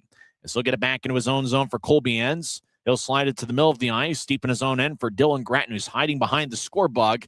Now over to Enns, who moves it to his right. Grizzlies now at center ice. Manning gets around one skater, steps over the offensive line. He'll dump it in. Rylan Kovacevic in his first game since November 15th, hustling after it. Kovacevic did a great job keeping himself in shape over the last 4 months as he was out with an upper body injury. Indy over the offensive line. They skate towards the right wing. They look for a centering pass, and it goes wide of the mark as Tyler Paquette was sliding down as he was battling for the puck with Luke Antonacci. Indy deep in their offensive zone as they skate towards the left corner. Jaden Joseph drops it back from around from one corner to the other. As the Fuel in third place in the Central Division, they skate towards the left wing. Indy's outshot Utah 12-6. Fuel around Miska's net towards the right side. They try to sweep one in front. It goes past Paquette onto the left point. Where Indy, they'll take a lefty shot. Blocker saved by Miska. That shot was taken by Lane Brockhoff, who's making his debut here this evening. Brockhoff, 6'1", 207 pounds. Grizzlies tapping off the glass. It goes to center ice. Indy fires it back in. Miska cuts it off behind his net. As he drops it up, Wallar, he gets pushed by Jordan Martin. Martin back off reserve as he had missed a couple games for Indy. And now the puck behind Utah's net as Indy will hustle after it in the left corner. As Martin, he tried to center it, and it goes off an Indy stick. Grizzlies just outside their offensive line. Genev steps over the offensive blue, tried to drop it off in the far point, and it's taken away by Indy. They clear it back to center ice. We get a whistle. Grizzlies were in the middle of a line change. I wonder if the Grizzlies were caught with too many. As play stopped as the Grizzlies are making a line change, and Utah played the puck near the bench area. So not sure. That might be a guess as to why the whistle blew. But I'm not sure as the puck ended up ricocheting off a couple different bodies. Unfortunately, not being there, we're not really sure why the whistle blew, but play stopped with 16:56 left in the second. It's a neutral zone draw, so it's possible the Grizzlies were offside. As Luke Manning will take the draw against Jesse Tucker. As a face-off is won by Indy. As a Fuel, Christian Berger will throw it to the middle of the ice. Now rink-wide feed angle. Right goes towards Jason Ahern, who's got to be on cloud nine after scoring his first goal. And that was early in the second period. Fuel, get it back up top. It goes past Cameron, and it ricochets out of play in the Fuel bench. There's 16:38 left in the second.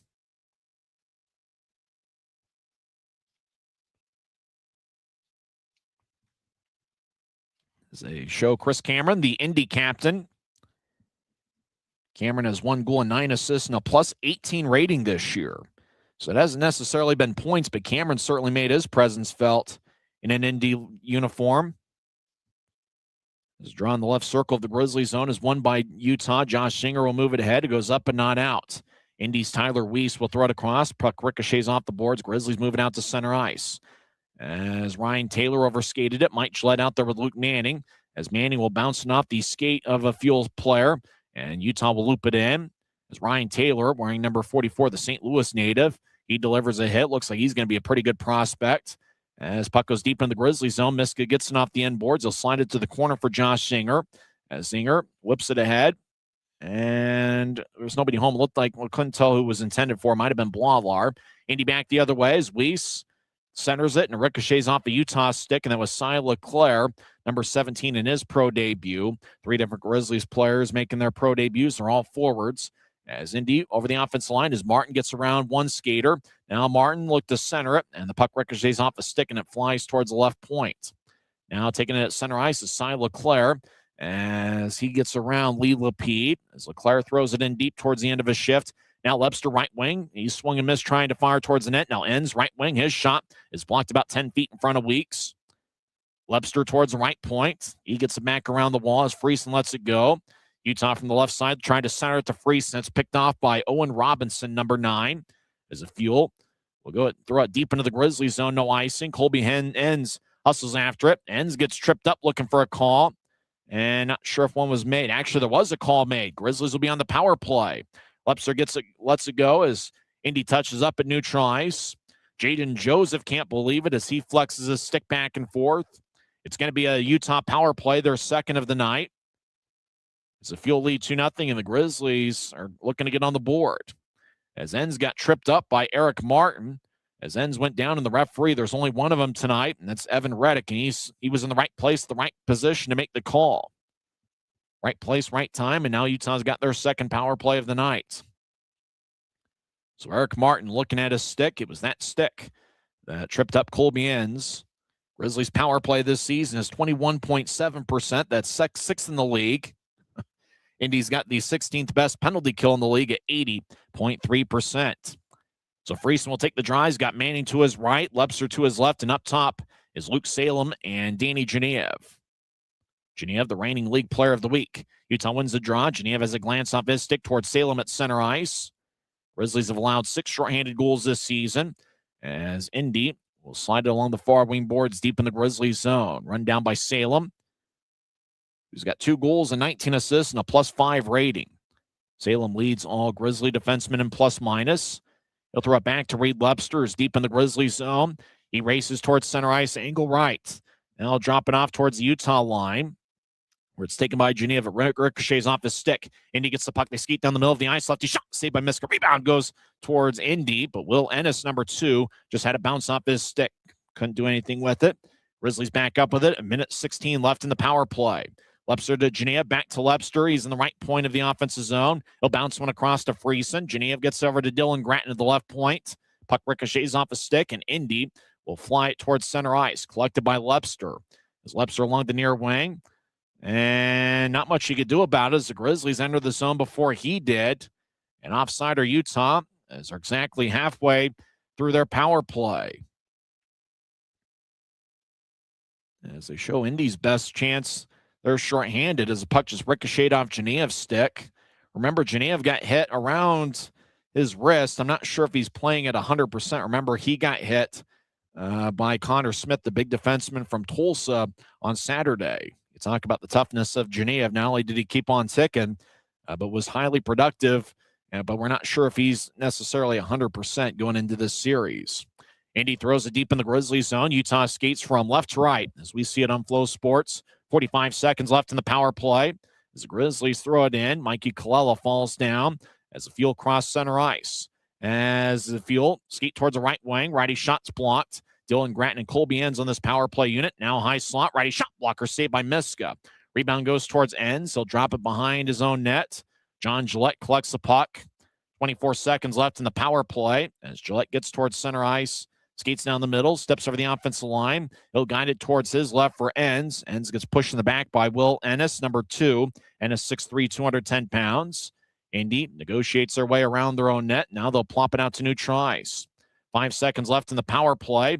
Taking the puck for Indy down the middle of the ice. Righty shot saved by Miska as Dustin Mans had a grade A chance and Miska made a save. As after the whistle, Dylan Gratton stares down Jordan Martin. We're back to skating 5-on-5 as the draw is going to be in the Grizzlies zone. Indy leads 2-0 as they got a first period goal from Lee Lapede and Jason Ahern with what we believe is his first pro goal early in the second period. 2-0 Indy on the Utah Grizzlies Hockey Network.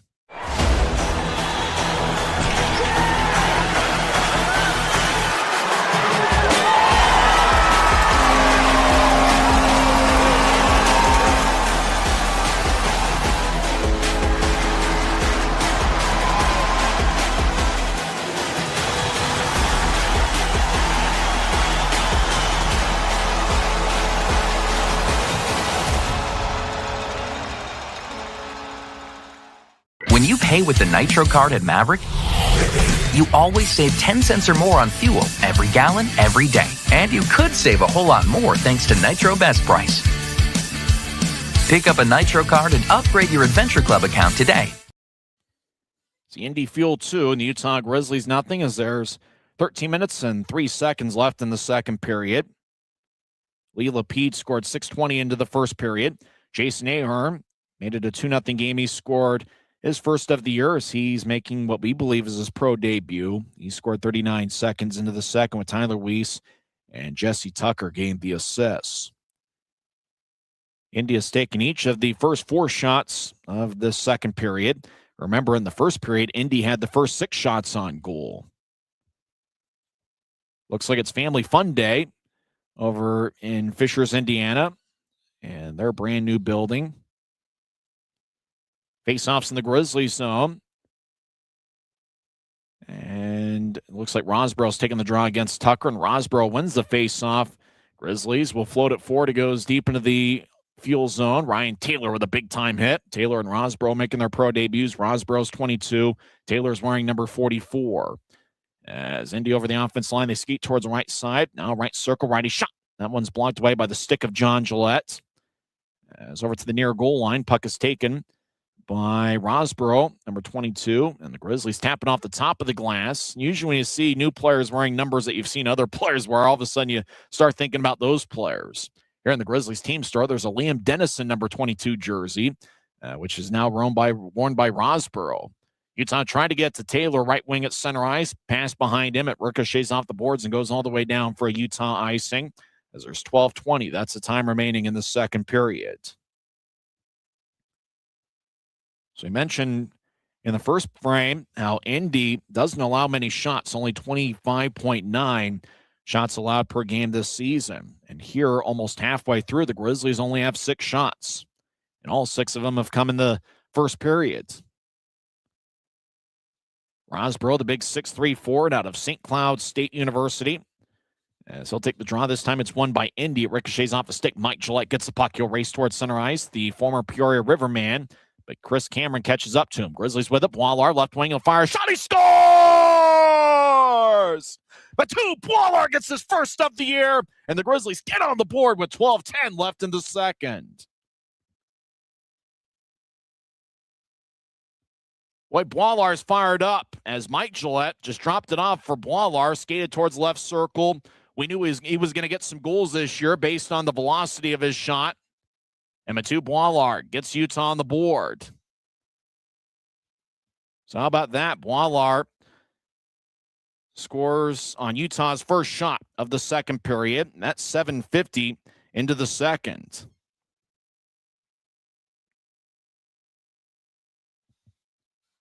So it's now Indy 2, Utah 1.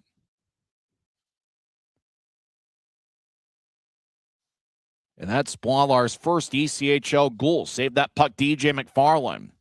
He had one goal in the SPHL 2 seasons ago with the Knoxville Ice Bears. And he had 7 goals in 3 seasons in the Federal League from 2021 through 2024. So Boileau with the goal, Mike Gillette with the assist, and that's 7:50 into the second period. So we're not sure if they're going to video replay for whatever reason.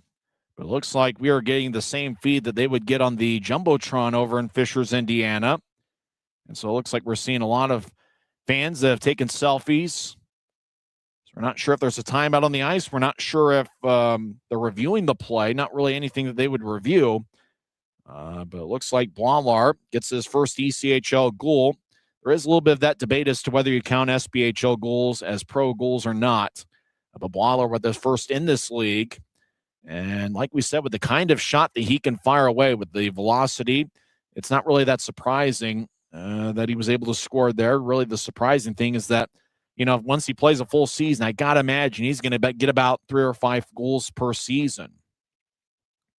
So for whatever reason, it looks like there's a bit of a delay as there's 12:10 left in the second period. Like we said, not sure if they're reviewing it or whatever the case may be. Doesn't seem like there's immediate timeout.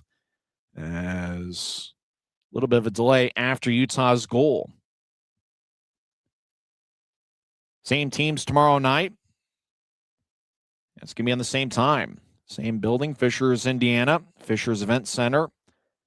Face off at the top of the hour, 5 o'clock in the Mountain Time Zone. Then Sunday afternoon is going to be at 2 p.m. So we're not sure what the delay's for. As we're seeing a lot of graphics, we're not seeing the ice or anything of that nature. Indy took the first 4 shots of the second period. And the first shot that the Grizzlies had, Mathieu Boileau made it count. And really that play was made by Mike Gillette. He was just racing along the far wing at center ice, got to the offensive zone. Cameron caught up to him. And then the puck just kind of ricocheted towards Boileau, skated to the left circle with plenty of momentum. He was able to fire it past Mitchell Weeks. So we're not sure about the delay, and it looks like this delay has lasted about 3 minutes. Well, it looks like there's the delay as somebody is working on a part of the net. That's looks like they're working on the net, and that's why there's a bit of a delay. As fans see themselves on the video board. So a little bit of maintenance repair over in Fishers, Indiana. We're hanging out at the Grizzlies team store.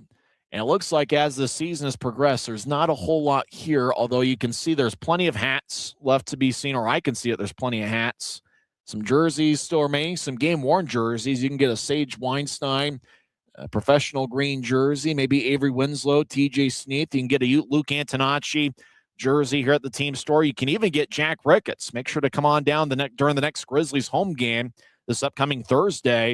And you can pick up one of those jerseys that's hanging here at the Grizzlies team store. I might get me a hat. And it looks like there's a Final Hunt sweater that I might want to have to pick up. I think it's a quarter zip. Now, we may show the YouTube audience some of those items during the second intermission, as there's not a whole lot of those items. So you want to make sure to get here early during the next homestand to get your Grizzlies memorabilia, as it's Utah Grizzlies Final Hunt. And it appears whatever repair's been made And so we're back to live action. Zinger throws it in as Indy leads 2-1. Matu Boilar scored 7:50 into the second period. Utah's in the offensive zone as Josh Zinger trying to break free of Owen Robinson. As Zinger whips it around the boards, puck to the left corner. Lepster over there along with Evan Friesen as Indy will spread the ice. They've got control of the puck. They'll move a pass tape to tape down the middle. Indy, right wing, righty shot, kick saved by Miska. Outstanding stop by the Utah goaltender. Indy gets it back towards the right point. Now to the middle of the ice. Shot, and Lepster took away their time and space. Now right wing as Indy will slide it towards the left corner. Grizzlies will pitchfork it ahead. It goes past Lepster and past everybody all the way down as icing is on Utah with 11:16 left in the second. For the Grizzlies, it's game 61 of 72 in their final hunt. Utah's been a very strong road club this season with a record of 16-13, 3-1 away from Maverick Center. Grizzlies have played in the most road games of any team in the league. Utah is averaging 3.72 goals per game on the road this year, and they are 6-3, 1-1 over their last 11 road games. Evan Friesen will take the draw against Jesse Tucker. As a draw won by the Fuel. They're in the left wing as Indy leads 2-1. Grizzlies with a little bit of momentum as Boilar scored 7:50 in. Puck ricochets off the top of the boards. Lepster gets held up by Tucker. Salem looking nearby. So is Friesen. Puck goes past Friesen. Now the Fuel, right wing, lefty shot. That one ricochets off the boards. Miska dives in the crease. Fuel will float it towards the right corner. Tucker tried to slide it towards his left. Grizzlies take it away. As Friesen overskates the puck, a Fuel skater loses their stick. Lepster has it bounce off his skate. Indy over the offense line. They skate towards the left corner. Lefty shot saved by Miska. That shot was taken by Jason Ahern, who scored a minute into the second period. In fact, I think it was 39 seconds into the second period, and this is league debut. Lepster between his legs towards the Utah line. It's taken back by the Fuel. Indy has outshot Utah 17-7. Fuel over the offensive line. They skate towards the right side. They skate around Zinger towards the right corner. Zinger delivers a push. Salem takes control of the puck. Salem's got an A on his sweater as he loops it ahead. And puck goes deep into the Fuel zone. Grizzlies skate from left to right here in the period. Puck slides towards the crease. Weeks couldn't cover it up. Fuel will clear it out to center ice. Ends fires it back in. Manning, he's towards the left wing. He gets hit by Cameron. Manning gets sandwiched along the boards. Genev takes the puck. He'll skate towards the near side. Genev gets spun around. As the Fuel, they'll get it ahead. Bouncing off the stick of a Grizzly. Puck slides towards the left wing. Big time hit. As the Fuel knocked over Dylan Gratton. Gratton back to his feet. Manning joins the play, and he'll slide it deeper into the Fuel zone. Puck around the boards. Ends gets there about the same time as Marqueskin. As the Fuel neutralized. Marquesson, he plays it towards the corner. Now Manning gets hit. Puck back in the Fuel zone. Indy tattoos it off the wall. Puck trickles towards the Utah line where it's taken by Dylan Gratton, who keeps his head up. He'll slide it across. Grizzlies whipping out to center ice. Puck goes tape to John Gillette. High slide. He'll take a lefty shot and good misses wide as he tried to go glove side on Mitchell Weeks and missed the net. Less than 9 minutes left in the second period. Indy leads 2-1. Fuel get it up ahead towards the left wing. They shield Nemo from the puck as they slide it towards the front of the net. Does Tyler Paquette. He crashed himself along the net as the net stays in place. Grizzlies slide it back in deep. Mikey Colella on the ice out there with Nemo as Colella stations himself in front of the crease. 2-on-3 battle. Gillette got a basketball screen from a Fuel skater. Indy moves it out to center ice. Eric Martin dumps it in. You get hit by Boilar. Boilar's got Utah's lone goalie, scored 7:50 into the second period. He has one of Utah's 2 shots in the second frame. Indy gets it towards the left wing as Matt Petgrave gets it towards a high slot. Trevor Zins chips it back towards the left point. Petgrave gets it off the wall. Back to Zins. He'll move it to his right. Puck to the right circle. There's a stick laying in the right circle as Indy throws it back towards Petgrave. And I think the Fuel skater that was in the right circle would have taken a shot had the stick not been laying there. Indy gets it across. The arm is raised by the referee. There's going to be a penalty on the Grizzlies. As Indy back towards the high slot. Now they slide it back towards the right wing. Zenz gets it in the high slot. He'll move to his right. Now he slides it to the right corner. Now the puck back up top to Zenz. He pedals towards his left. Gets towards Pet Gravy's in the high slot. He'll roll it to his right. Indy gets towards the right goal line. They try to center it, and it bounced off a Grizzly stick. Puck goes back deep into the Fuel zone. Utah chasing after it. And Rosborough plays the puck. That stops play. So a Grizzlies going to go to the penalty box. Well, Indy had the puck for quite some time during the delayed penalty. As Indy leads 2-1. We mentioned the Fuel have struggled a bit on the power play this season at just 13.9%. As a penalty, looks like Boilar got a Fuel skater up high. And Alex DiPaolo made sure everybody in the building knew that he got hit with that high stick as he holds his face and he got the call. So Boilar, we believe, gets a high sticking penalty. Not sure if it's 2 minutes or 4 minutes, as there's 7:29 left in the second. Although it's not Boilar that gets the penalty, it's Antonacci. Not sure if they got the right guy there, but because Antonacci and Boilar were both around that same spot. For a second, I thought it was Boilar, but it's Antonacci that gets the high stick. Not sure if they got the right guy in the box, but nevertheless, it's an Indy power play. As the Fuel get the puck, they're on the right wing. As Indy leads 2-1, 7:20 on a moving clock here in the second period. Puck around the boards as Trevor Weiss throws it towards the high slot. Weiss, a new addition to the Fuel. He had some offensive punch. He's got 17 goals overall this season. Weiss moves it across. One-timer saved by Miska. As looked like Weiss teed one up across towards Matt Petgrave. Petgrave fired away. Ahern and Martin were trying to redirect it, but Miska was able to make the stop with 7:07 left in the second. Alex DiPaolo, who drew the high sticking penalties on the ice right now. There's a lot of get-to-knowing people here tonight. Get to know the three new Grizzlies and also get to know some of these Indy players who are facing the Grizzlies for the first time in their career. Draw one by the Fuel. They skate from right to left in the period. As Weiss gets it towards the left corner. Indy gets it back up top to Weiss. He'll move it across. Petgrave slides it towards the right circle, but the Grizzlies anticipated it, and they picked it off, and they'll clear it all the way out. Mitchell Weeks, who's got 5 shutouts in his Fuel career, he'll drop it off. Weeks, no shutouts this season. It's his 35th game with the Fuel this year. As the puck slides towards Miska, outlets it to neutral ice. Manning crosses center ice, no backhanded in deep as the Grizzlies are towards the end of a shift. Weiss around his net.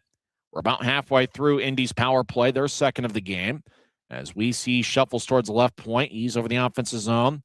Now the Fuel get it across. Zenz with a cross-ice pass that was a bit soft. Grizzlies trying to poke at it. Indy gets to the right goal line. They try to feather one across towards Weiss, and he couldn't reach it. And the puck will slide all the way towards center ice.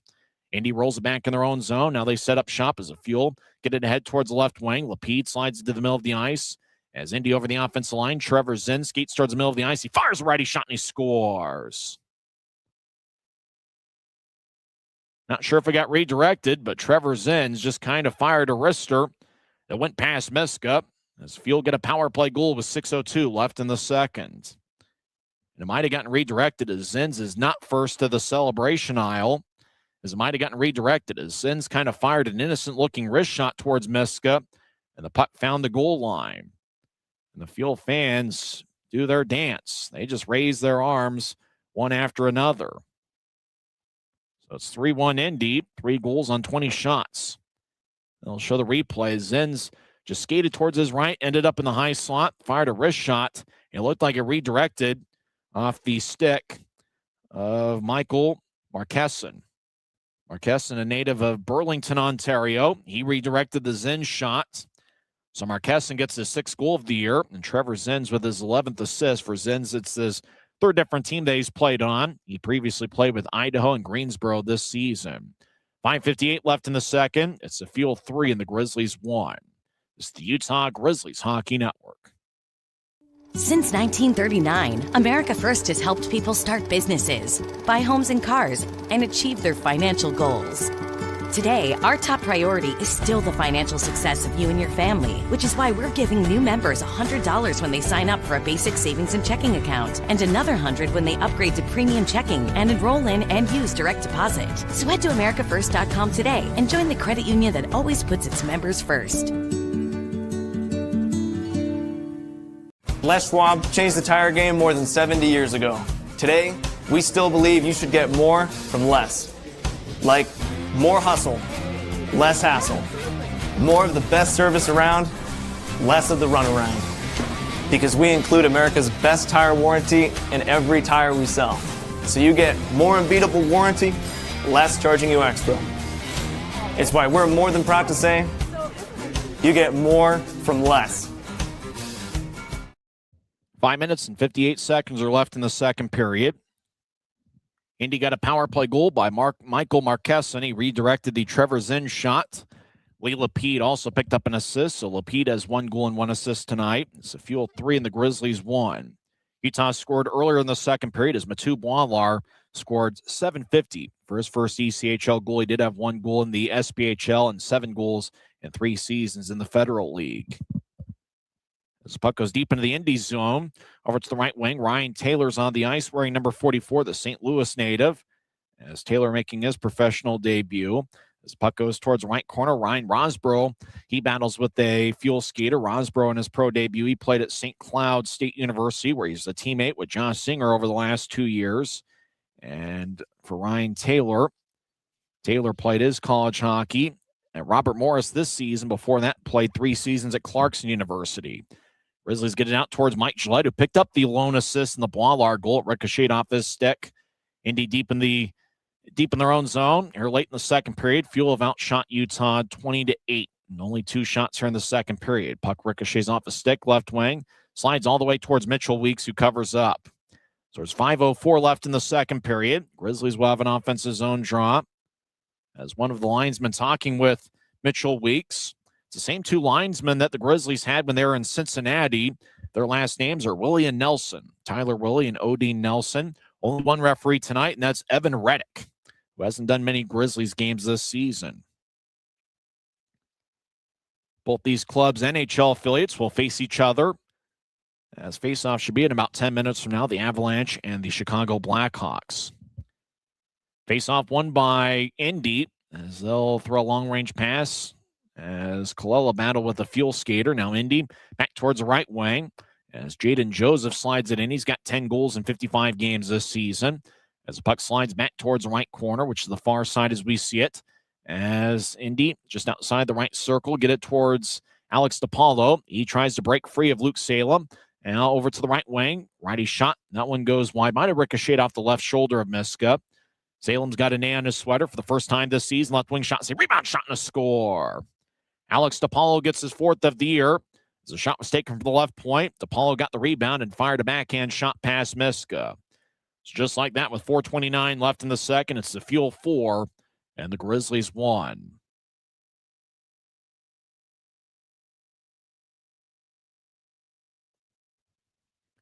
For Alex DiPaolo, remember he drew the penalty a few minutes ago. As the Fuel fans, they show him one by one. They're all doing their same dance. 1 goal in the first, 3 in the second. As the Fuel have outshot Utah 23-8.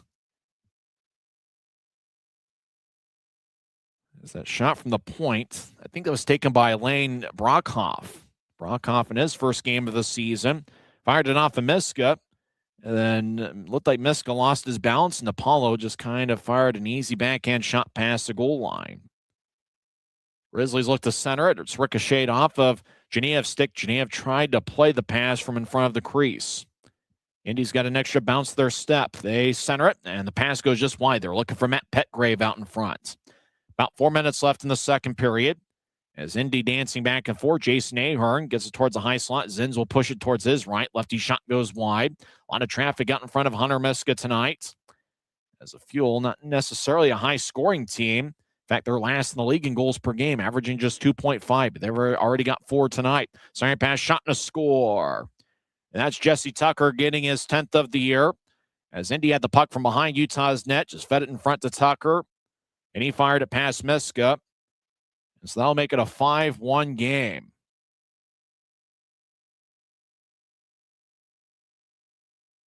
And they are dancing in the streets and in the aisles and in the stands of Fisher's Event Center.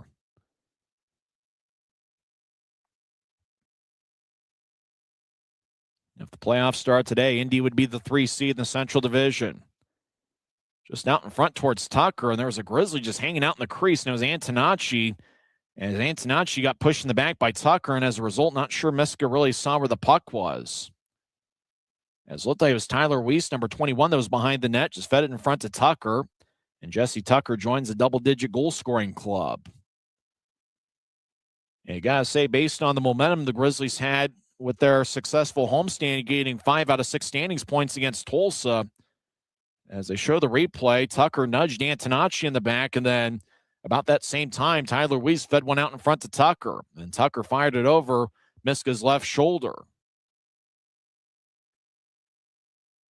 Based on all the positive momentum the Grizzlies had after last weekend's series, that's just what makes this one all the more tough. You know, the roster moves have been there, and obviously Grizzlies breaking in quite a few new faces, but just a tough way to start the 3-game series over in Indy. So I think they're going to go to video replay, and they might be checking for goaltender interference. As remember, we saw the replay where Tucker just kind of gave some lumber to Antonacci. Antonacci lost his balance, may have made contact with Miska, and then the centering feed out to Tucker, and then Tucker fired it past the goal line. But it didn't look like there was a ton of contact there between Antonacci and Miska. Is there enough there to disallow the goal? So they're going to video replay as referee Evan Reddick and one of the linesmen, not sure if that's Willie or Nelson, as fans see themselves on the video board. If you're watching on Flow Sports, based on those replays, did you see anything that would disallow the goal? That's what the officials are looking at. If nothing else, this stoppage of play can give the Grizzlies a little bit of time to regroup. As I mentioned, Indy not a high-scoring team, but offensively looks like they're on full display here tonight, and that's where the addition over the last couple of weeks of Tyler Weiss has certainly helped out. Added a bit of scoring punch to their array. I don't even know if that's the right word to use with array. And that guy with the beard kind of looks like Matthew Schwegman. We know that Schwegman's at Delta Center tonight, and he's the current assistant equipment manager of the Utah Mammoth. Schwegman spent a couple years as Grizzlies head equipment manager. Looks like a pretty good crowd over in Fishers, Indiana, as they continue to look at the replay. Fans checking out their phones. That one girl kind of looks like Alina Gomez. She's from the Grizzlies office. Not sure. Didn't see Alina in the office today. Maybe she made the trip out to Indianapolis over in Fishers, which I think is a little bit away from downtown Indianapolis. Now the officials get their verdict. Let's see, is it going to be a good goal or not? Well, you'd love to see the official make the signal one way or another. No goal. No goal. It's a 4-1 game. As we believe goaltender interference was called, and after all that, no goal. As Antonacci got pushed in the back by Tucker, and then Tucker, the last push was kind of a strong one towards Miska, and then Tucker got the puck from Weiss and fired it past Miska. And so that disallowed the goal. As Jesse Tucker disagrees, he would have had 10 goals this season. Instead, he's stuck at 9. So no goal in the play as Tucker hit Antonacci in the back, and then Antonacci made contact with Miska. So faceoff's going to be at neutral ice. It's Indy 4, Utah 1, and you hope that the stoppage of play gives the Grizzlies a little bit of a breather and a little bit of time to regroup. As Indy crosses center ice collision, as Martin went down, he was trying to accept the puck. Grizzlies at center ice lose it. Now they get it back, and they'll throw it towards Weeks, but it's cut off by a Fuel skater about 20 feet in front of the Indy goaltender. Fuel will race out to center ice as Friesen delivers a push on a Fuel skater. Utah comes up with it. LeClaire will slide it to the middle of the ice. He's wearing number 17 in his pro debut, the New Hampshire native, New Hampshire college product. LeClaire gets some lumber in the back by Christian Berger. Berger had one assist tonight. He's a plus 16 on the year. Indy fires it all the way deep into the Grizzlies zone. Arm is raised by referee Evan Reddick, as well as both linesmen, Willie and Nelson. And so the draw is going to come back towards Mitchell Weeks, the Indy goaltender. Weeks has saved 8 of 9. Utah's lone goal was scored by Matu Bwalar, 7:50 into the second period. Mitchell Weeks, first time he's faced the Grizzlies that we can remember. As puck goes towards Neutrice, Grizzlies up with it. Weeks, a 6'3", 187-pound goaltender, has got an AHL contract with the Rockford Ice Hogs. Oddly enough, there's only 2 players, actually 3 players, on the Indy roster who have AHL contracts with Rockford. Tyler Weiss has an AHL contract, and so does Mitchell Weeks, the goaltender. Jeremy Bushler's got an AHL contract. He used to play with Wichita, and he's not in the lineup tonight. Grizzlies towards the right side. Righty shot, saved by Weeks. Now towards the middle of the ice.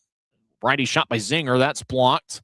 Indy, 2-on-2, steps over the offensive line. Martin, right wing, shot, kick, saved by Miskov, his right pad.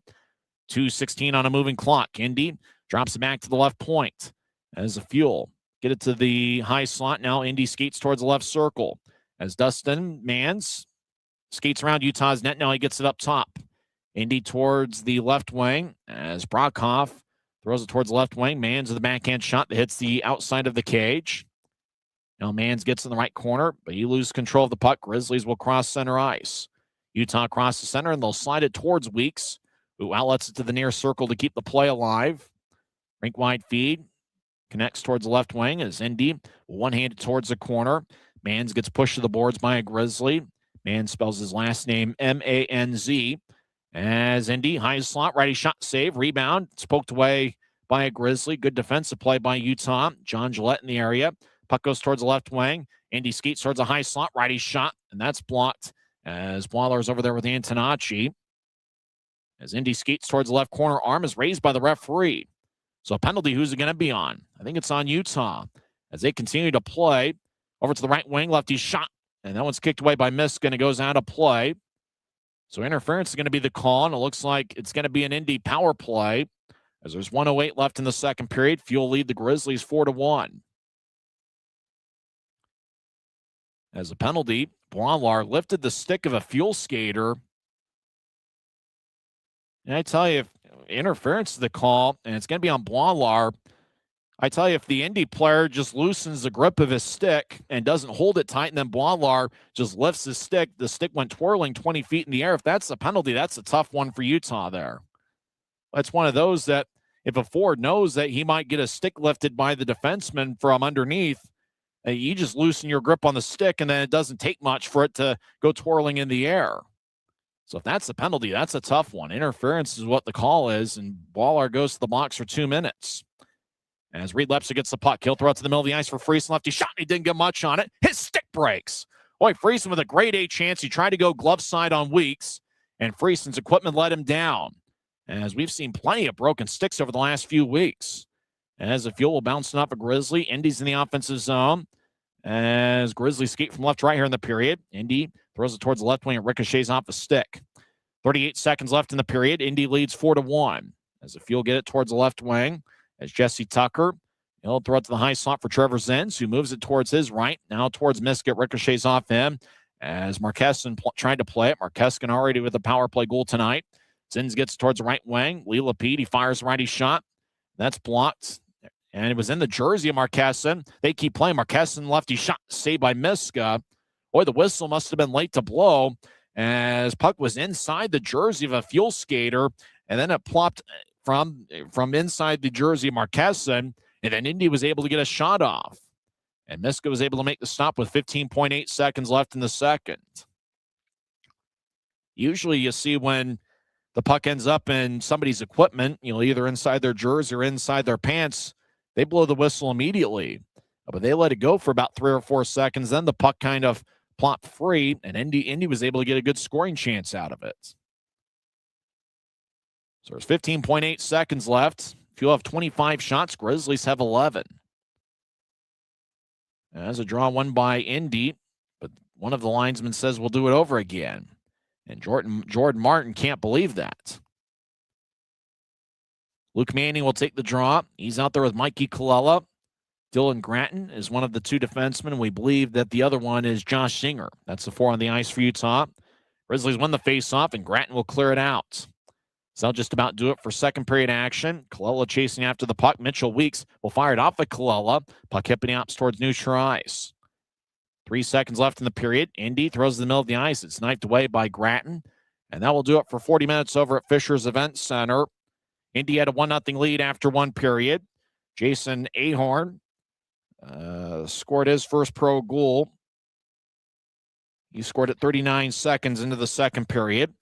Grizzlies made it a 2-1 game as Mathieu Boilard got his first league goal as he fired away from the left wing 750 in. Mike Gillette picked up his second assist of the year. Indy made it a 3-1 game on a power play goal as Michael Marqueson redirected a Trevor Zinn shot. Alex DePaulo made it 4-1. He scored 15:31 in. And that's where we sit after two periods. Jesse Tucker had a goal that was disallowed as he nudged Luke Antonacci in the back. Antonacci made contact with Hunter Miska. And after video replay, the officials determined that there was goaltender interference, wiping out the goal. That was 16-17 into the second period. And so that stayed a 4-1 game. That's where we sit after 40 minutes of play over in Fishers, Indiana, as the Fuel lead the Grizzlies 4-1. We'll come back and statistically go over the first 40 minutes. We'll also go over some ECHL and NHL scores. It's the Fuel 4 and the Grizzlies 1 as the Utah's looking for a third period comeback. It's the Utah Grizzlies Hockey Network.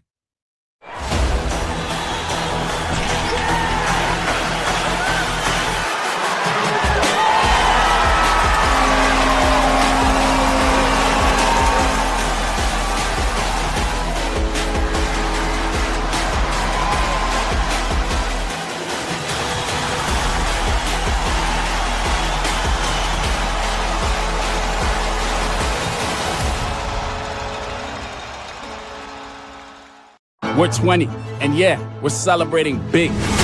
Because in 20 years, we didn't just make the gear. We made hockey cooler. They said we were too loud, too flashy, too different. They told us to tone it down. The Warriors don't tone it down. We go full throttle. And this is just the start. 20 years in and we're just getting warmed up. We're still the brand that makes the gear you can win in, chirping, partying. And if you thought we were bold before, just wait. The next 20 years start now. Tonight's game is brought to you by the ECHL, celebrating its 38th season of affordable family entertainment. The ECHL would like to thank everyone in attendance for your support of ECHL hockey. The ECHL would also like to recognize the following league sponsors: AMI Graphics, exclusive signage provider; Athletic Knit, official jersey supplier; Baron Rings, official championship ring supplier; BFL Canada Insurance and Sutton Special Risk, sponsors of the 2026 ECHL Hall of Fame induction ceremony; Dash, official mobile auction platform; The Fairley Group, official commercial insurance provider; Flow Sports, exclusive streaming provider; Hotel Planner, official hotel reservations partner; Howie's Hockey Tape, exclusive hockey tape and lace provider; In Glasgow, exclusive puck provider; Prolific One, exclusive secondary ticketing partner; and Warrior, exclusive on-ice equipment provider and title sponsor of the 2026 ECHL All-Star Classic. Catch all of the ECHL action live in high definition by logging on to flowhockey.tv. After two periods of play over at Fisher's Event Center, it's the Indy Fuel 4 and the Utah Grizzlies 1. I'm Tyson Whiting. I'm hanging out in the Grizzlies team store inside Maverick Center here in the Professional Green Studios, as this is the only place I could find that had internet that I can rely on, a knock on wood. Indy got on the board 6:20 into the first period as Lee Lapide got his 15th of the year. Eric Martin and Christian Berger with the assists. That was the only goal of the first period. Both teams had one unsuccessful power play. Indy outshot Utah 11-6. In the second period, the shot margin was a little bit wider, 14-5 in favor of the Fuel. Jason Ahern scored his first pro goal 39 seconds into the second period. Berger and Tucker with the assists. So 2 assists for Christian Berger, who now has 17 on the year. Grizzlies got on the board as Mike Gillette skated towards the left wing, got into the offensive zone. He got cut off by Chris Cameron. Then Boileau got the puck. He skated towards the left circle. And he fired a lefty shot past Mitchell Weeks. It's his first ECHL goal. He had 1 goal in the SPHL, and then he had 7 goals in 3 seasons in the Federal League. So congratulations to Matu Boileau, his first ECHL goal. And with the type of lefty shot that he's got, I got to imagine he's going to find the back of the net a few times as a pro.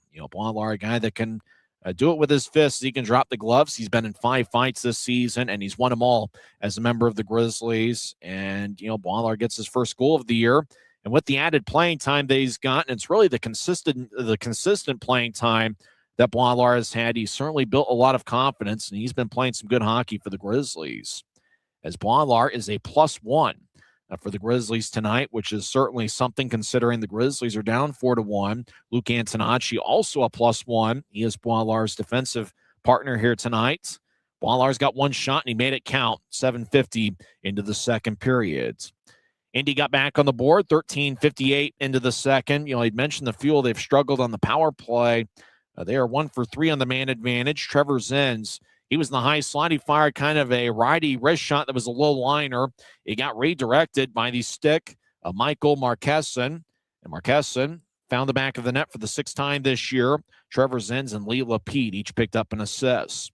And then Indy made it a 4-1 game as Alex DePaulo got his 4th of the year, with Lane Brockhoff and Tyler Paquette gained the assists. It was Brockhoff that took the shot from the left point and ricocheted off Miska, and DePaulo was there to get the rebound. Miska lost his balance, and DePaulo was able to get it past Miska to make it a 4-1 game. Then less than a minute later, it looked like Indy had scored a 5th goal, but upon further review, Jesse Tucker hit Luke Antonacci in the back, and Antonacci made contact with Miska just prior to Tucker firing it past Miska over his left shoulder. So it would have been a 5-1 game, but the goal got disallowed, and so it returned to a 4-1 game, and that's where we sit after 40 minutes of play. Mitchell Weeks, the Indy goaltender, he has saved 10 of 11, and Hunter Miska stopped 21 of 25. A lot of other action in the league. After 2 periods, Jacksonville leads Atlanta 1-0. Also, after 2 periods, Kalamazoo has a 1-0 lead over Rapid City. Reading leads Adirondack 3-2 after 40 minutes of play.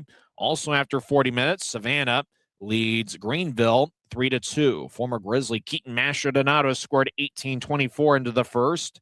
Ryan O'Reilly, not that Ryan O'Reilly, the other Ryan O'Reilly, scored a second period goal for the Swamp Rabbits. Neil Shea wore number 4 for Greenville last week, and he switched jersey numbers. Shea is now wearing number 27 for Greenville. He doesn't have any points tonight, but he's a +2 and has 2 shots. So after 40 minutes, Savannah leads Greenville 3-2, and Neil Shea goes back to a little bit more of a number that he's used to, a number in the 20s. He was wearing number 4 for Greenville last week. After 2 periods, Wheeling and Trois Rivières are tied at 2. Bennett has both of the Wheeling goals. Jeff Carr's Norfolk Admirals have a 7-2 lead over the Greensboro Gargoyles. Norfolk is 24-29-4 on the season. After 2 periods, Allen and South Carolina are tied at 2. As Danny Caddick has one of the Allen goals. Remember, the Americans will be here in the Salt Lake Valley taking on the Grizzlies in a 2-game series on March 26th and 29th. Maxim Barbashev is wearing number 11 for Allen tonight, making his Americans debut, and the circumstances are certainly tough. Grizzlies didn't get a player in return for him. Yesterday was the league trade deadline, but Barbashev, who had an AHL contract with the Utah Mammoth, and they are certainly in their rights to do so as they don't have a current ECHL affiliate. Barbashev was pulled from the Grizzlies roster, recalled to Tucson, and then Tucson reassigned him to Allen. And remember, last season, the Allen Americans were the affiliate of, at that time, what was called the Utah Hockey Club. And obviously, it's the same franchise. Hockey Club became the Mammoth this season. And so there is a little bit of a relationship between the Utah Mammoth and the Allen Americans. They were an affiliate with each other last season. And the quote that Steve Martinson had, I thought it was kind of an interesting one that Allen would put in their press release, knowing exactly that everybody's going to read it. Martinson is quoted as saying, quote, Maxim Barbashev is part of a commitment by the Utah Mammoth to bolster our playoff roster. So with that in mind, Barbashev, who had a goal in all 3 games for the Grizzlies in their series against the Tulsa Oilers, Barbashev now plays for Allen, and he doesn't have any points this evening. He does have 1 shot through 2 periods. And after 2 frames, Allen and South Carolina are tied at 2. Late second period, Maine has a 4-0 lead over the Worcester Railers. Grizzlies are big Toledo Walleye fans this weekend. Grizzlies are 8 points back of Tahoe for the 4th playoff spot in the Mountain Division. Top 4 teams in each division reach the playoffs. And after 2 periods, Toledo leads Tahoe 4-3. Sloan Stanek has 2 goals for Tahoe. Toledo has goals from 4 different players, including league superstar Brandon Hawkins. Early second period, Cincinnati leads Fort Wayne 2-1. Iowa and Bloomington are scoreless after 1 period. Iowa outshot Bloomington 16-8. Also after 1 period, Kansas City and Wichita are tied at 1. And with Kansas City having locked up first place in the Mountain Division, and Wichita being one of the teams the Grizzlies are trying to pass in the Mountain Division standings, Grizzlies are rooting for Kansas City tonight. And after 1 period, that game, Kansas City and Wichita are tied at 1. Getting underway in about 20 minutes from now at Idaho Central Arena, it's Tulsa and Idaho. When we come back, we'll go over the 5 NHL games tonight. Grizzlies NHL affiliate, the Colorado Avalanche, are in action, taking on the Chicago Blackhawks, who incidentally enough are the NHL affiliate of the Indy Fuel. Utah Mammoth will be in action at 8 o'clock as they take on the Anaheim Ducks. Those games, the Colorado one just getting underway. Utah plays in about 1 hour from now, and we'll go over the other 3 games in progress in the NHL. After 2 periods over at Fisher's Event Center, it's the Indy Fuel 4 and the Utah Grizzlies 1. Once again, congratulations to Matub Wallar scoring his first league goal, and that was 7:50 into the second period. You're listening to the Utah Grizzlies Hockey Network. From commercial to recreational truck accessories, Mountain Land Truck Outfitters has got what you need. Flatbeds, spray and bed liners, lifts and leveling kits, wheels and tires. Mountain Land Truck Outfitters proudly uses a brand you know and trust. And with our experienced, knowledgeable, and friendly staff, your visit here will be informative and enjoyable. Stop into our convenient location in Provo at 265 South 100 West or call 801-225-4637 to get a quote for your fleet or individual truck. Mountain Land Truck. Every new day is a chance to be kinder to your body and your mind. U of U Health is here to help you build strength and confidence every day.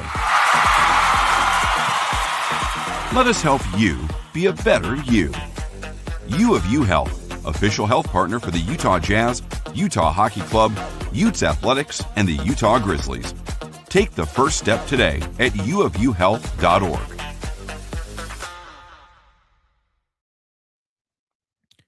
After 2 periods over in Indy, the Fuel lead the Grizzlies 4-1. 5 games in the National Hockey League tonight. 3 are in progress. After 2 periods, Carolina leads Toronto 3-2. Carolina has outshot Toronto 25-15. So it's Carolina 3, Toronto 2.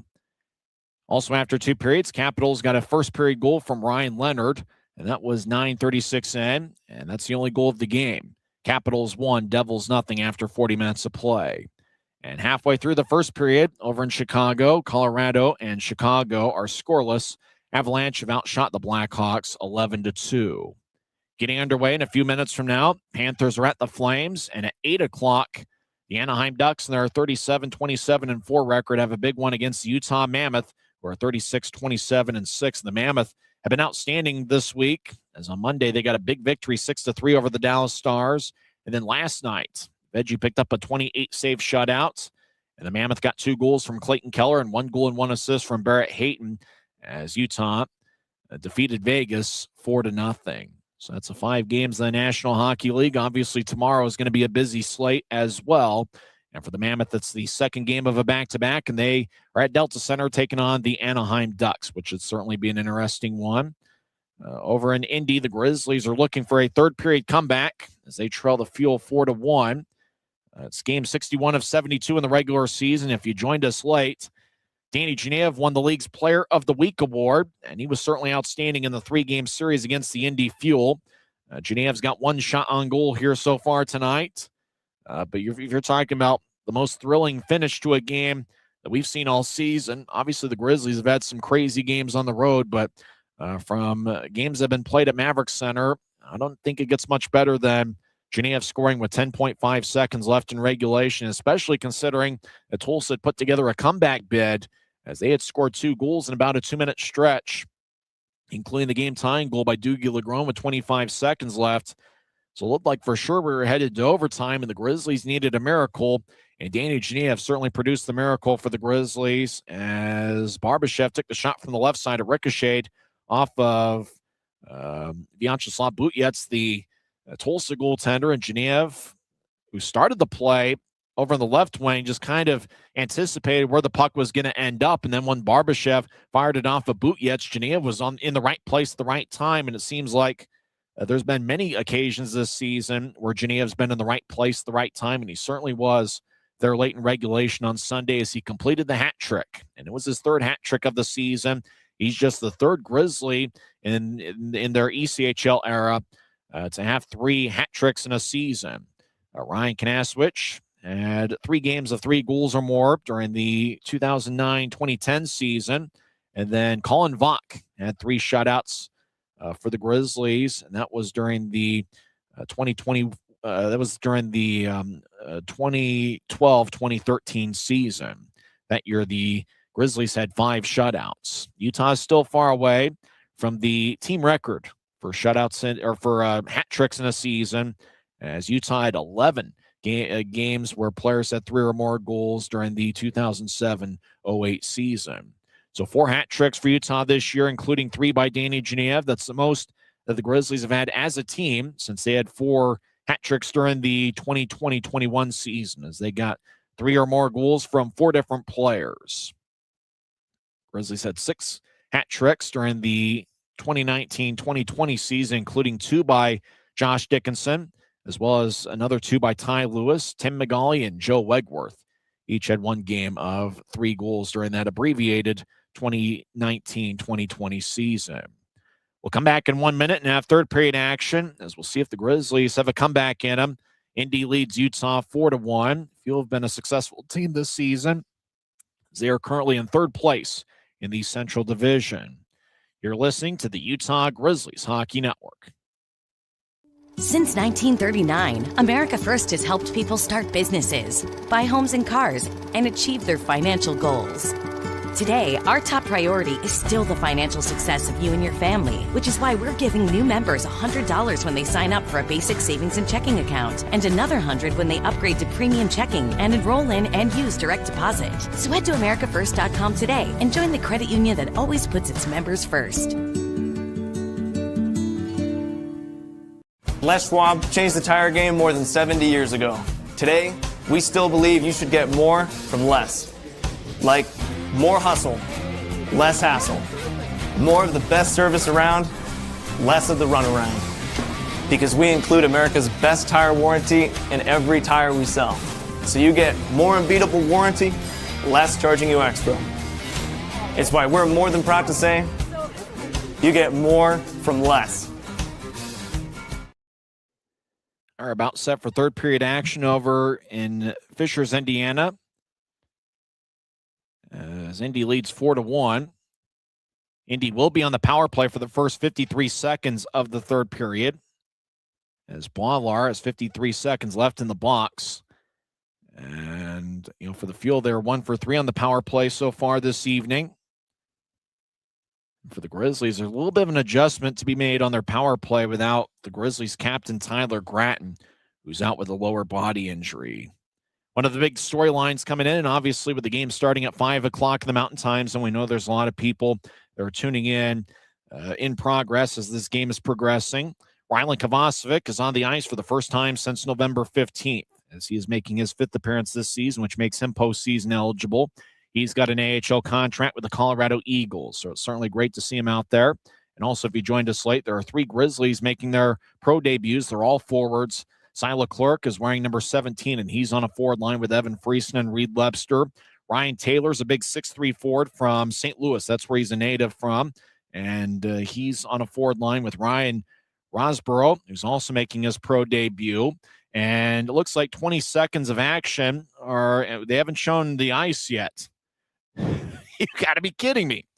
As we have now missed 30 seconds worth of action as we are seeing one graphic after another. The clock continues to move. There's 19 minutes and 25 seconds left, but they are not showing the ice. They are showing one graphic after another as the power play for Indy continues. As now we're 45 seconds into the third period, and the Flow Sports screen that I'm watching the game from has not shown the ice as of yet. And according to the score bug, it's a successful penalty kill by the Grizzlies. It's still a 4-1 game. And, hey, hallelujah, we now see the ice 1 minute into the third period. So we missed the entire Grizzlies penalty kill to start the third period, but it's a successful one. Indy high slot, fires lefty shot. And that might have been blocked by Josh Zinger's stick. As it Fuel towards the left wing, gets to the middle of the ice, bouncing puck. It couldn't be crowned by Eric Martin. Grizzlies throw it up, and Utah in control of the puck as it goes towards Luke Manning. He's wearing number 16. He'll zip it across angle left. He was looking for Josh Zinger. Puck went past him, and Indy ices it. Icing is waved off as Tyler Paquette, as far as we believe, no relation to the former Grizzly Danik Paquette, who's really a Grizzly legend, still a fan favorite all these years later to those that followed the Grizzlies when Danik Paquette was a member of the club. Luke Antonacci, the Maine and Lake Superior product, he fires one in, but he got ricocheted along the boards pretty awkwardly. Hopefully he got back to his feet. As Indy slides it back deep into the Grizzlies zone. We played 2 minutes of the third period, although if you're watching on Flow Sports, we've only seen one of the 2 minutes. As Boiler over there with Antonacci.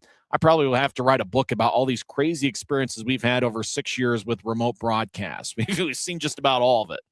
And unfortunately, we've missed a lot of it with the first minute of the third period. And we've got thousands of crazy stories like that. 2.5 minutes into the third period, Indy back into their own zone with the puck as both teams will switch up skaters. Cy Leclerc is on the ice wearing number 17, last name spelled LEClerc, as he played at New Hampshire for 4 years. And obviously the coaches think quite a bit of him to have him on that top forward line with Friesen and Webster. This looks like he's going to be a pretty good prospect. High slot lefty shot is fired off of Miska's pad. First of a 3-game set, 3 games less than 48 hours for both clubs. As Boilard and Webster get physical behind Utah's net. Puck slides towards the right corner now up top. As lefty shot, that gets ricocheted and out of play. As Boilard was out there with Antonacci, as Boilard deflects his stick off of Miska's right pad and says, good job. Marquessen was the one that took that shot. He scored the power play goal for Indy to make it a 3-1 game. It's currently 4-1. As they show people on the Indy bench. For the Grizzlies, they've had a great staff here this season, including equipment manager DJ McFarland and head athletic trainer Brett Timoney. Miles Stewart's done a great job as a first-year assistant equipment manager. As puck ricochets off a Grizzly stick, and unfortunately with this camera feed, there's some details that are missing, and we'll just try to describe the game the best we can with what we're given. Grizzlies cross center ice. Nemo will pitch it in as the puck will wobble on its side like a tire, and Mitchell Weeks will cover up along the near goal line as he had to come out of his crease a little bit to cover up and stop play with 16:38 left in the third.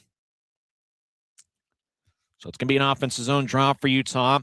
He'd mentioned the stories of Kovacevic. We haven't really seen him on the ice much as he's continuing to kind of play his way into game shape. Kovacevic, in the 4 months he was off, did a great job of keeping himself in shape, but obviously it's a little bit different out there on the ice.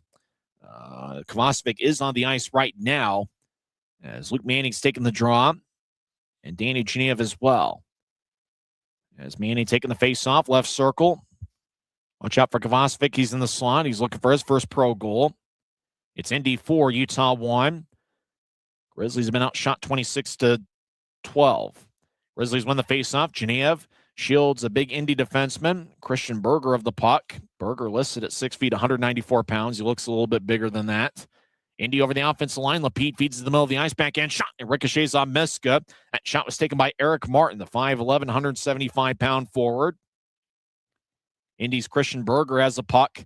He'll slice one towards the center ice logo. Dylan Gratton collided with a Fuel skater as Utah will drop it off near their bench area. Grizzlies get it back towards the left wing. It looked like that was Dylan Gratton. Gets it ahead towards Genev. Danny Genev towards center ice, a first-year pro out of Penn State. He'll move it to his right. Grizzlies trying to get it back to Genev in a give and go, but the puck was overled for him. As Indy will nudge it ahead towards Eric Martin. A ricochet off the stick as Luke Salem knifed it away. Grizzlies get it towards Kovacevic at the left goal line. He fires right. He shot saved by Weeks as Kovacevic fired on a bit of a tough angle.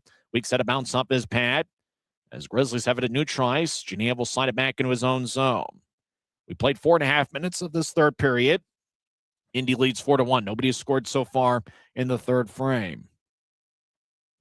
Turnover taken as Rossborough, wearing number 22. He's the St. Cloud product. Played there for 4 seasons. And the Fuel will throw it all the way in. It's icing on Indy with 15-17 left in the third. So obviously, we're getting to know the 3 newest Grizzlies. We mentioned Cy Leclerc, the New Hampshire product. He played in 4 seasons at New Hampshire. Rossborough, who's won a few faceoffs for the Grizzlies tonight, played at St. Cloud State University for 4 years. The last 2 years, he was a teammate with current Grizzly defenseman Josh Zinger. And then Ryan Taylor played this season at Robert Morris University, and he had 6 goals and 9 assists and was a +5 in 25 games. Before that, played in 3 seasons at Clarkson University, and he was a very productive player. He led Clarkson with 10 goals during the 2023-24 season. Taylor's wearing number 44, Rossborough number 22, and Cy Leclerc is wearing number 17. As the puck just inside the Indy line, Friesen has 20 goals this season. He had a pretty good scoring chance in the second period, but his stick broke on a shorthanded situation. Friesen's got 20 goals and 17 assists this year. He gets to the corner for Lepser, back to Leclerc. He'll take a lefty shot that goes wide. Not sure if that got redirected by Indy's number 7, Jaden Joseph. Leclerc in his pro debut looking for his first pro goal. Indy over the offensive line as McKesson. He throws around Utah's net. McKesson with a power play goal in the second period. As the Fuel, Matt Petgrave skates towards the left wing. He leads the Fuel with 40 points this season. Petgrave fakes it towards Zins. He'll throw it back to the left wing. Puck ricochets off the boards as Tyler West wrap around shot, and that one's blocked away. Puck towards the left wing. Indy fires a righty shot, saved by Miska. And Hunter holds on with 14-11 left in the third. That shot was taken by Dustin Mans, who has 4 goals in 57 games this season. Make sure to join us next week at Maverick Center as the Grizzlies will be home for the final 9 games of the regular season. Utah's got a 2-game series against the Allen Americans. That's going to be Thursday, March 26th, and Sunday, March 29th. Now remember, the March 29th game is going to be a 3 o'clock start. That is 9 days from now. John Gillette will take the draw against Tucker. Tucker wins the faceoff. Puck goes up top. Left wing in the high slot. That shot goes wide. Nemo around the boards. Now siren pass. Tucker shot saved by Miska. As Nemo gets back checked and divorced from the puck. Nemo in his second week as a Grizzly. As him and Josh Zinger each joined Utah's club last week.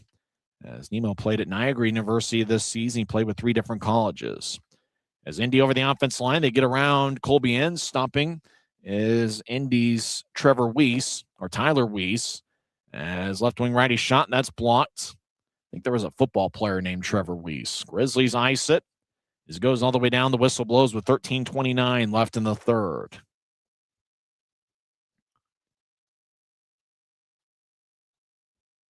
As Zins and Weiss will head towards the bench. And for the Grizzlies after tonight, there's just 11 games in their final hunt. Well, Sunday's certainly going to be an interesting atmosphere. It'll be the final road game in Grizzlies history. And we will put together a final. We'll have to do some research, crunch some numbers, and see what the Grizzlies' road record is in their 31 years of existence. As Indy wins the draw, they're over on the right point. Dancing back and forth as Christian Berger, he fires towards the net, and puck deflects out of play.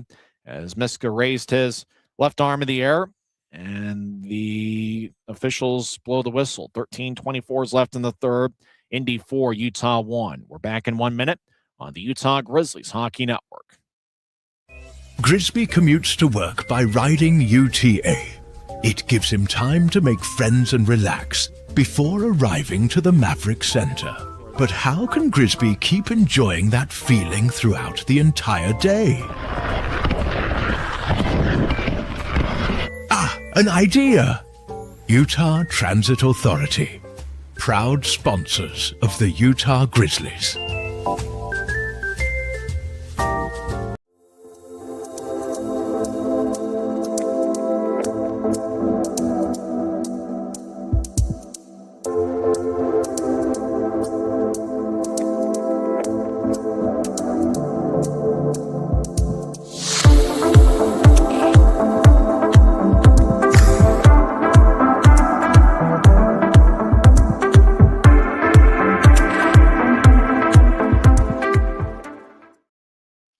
Minutes and 24 seconds is left in the third period. Indy leads 4-1. Grizzlies' lone goal was scored by Matu Boilar, 7:50 into the second period. Boilar's really played good hockey for Utah. He appeared in 15 games of the Adirondack earlier this season, and this is his 28th game as a Grizzly. Indy has outshot Utah 30-14. So Mitchell Weeks, he hasn't seen a ton of action. And this is hilarious. It looks like the clock is moving, and yet we just see a graphic. We don't see the ice. We've now missed 10 seconds worth of action. Boy, we certainly hope we don't miss anything of note here as they continue to just run graphic after another, and yet the clock is now moving. There's now an even 13 minutes on a moving clock. As whoever is running the graphics is not turning it back to the game. There's 12:50 left in the third period, and we can just count down with it. That's about the only thing we can see. It is Family Fun Day over in Fishers, Indiana. We can tell you that. Boy, this is, there's a bunch of crazy stories about these remote broadcasts, and you're certainly one of them.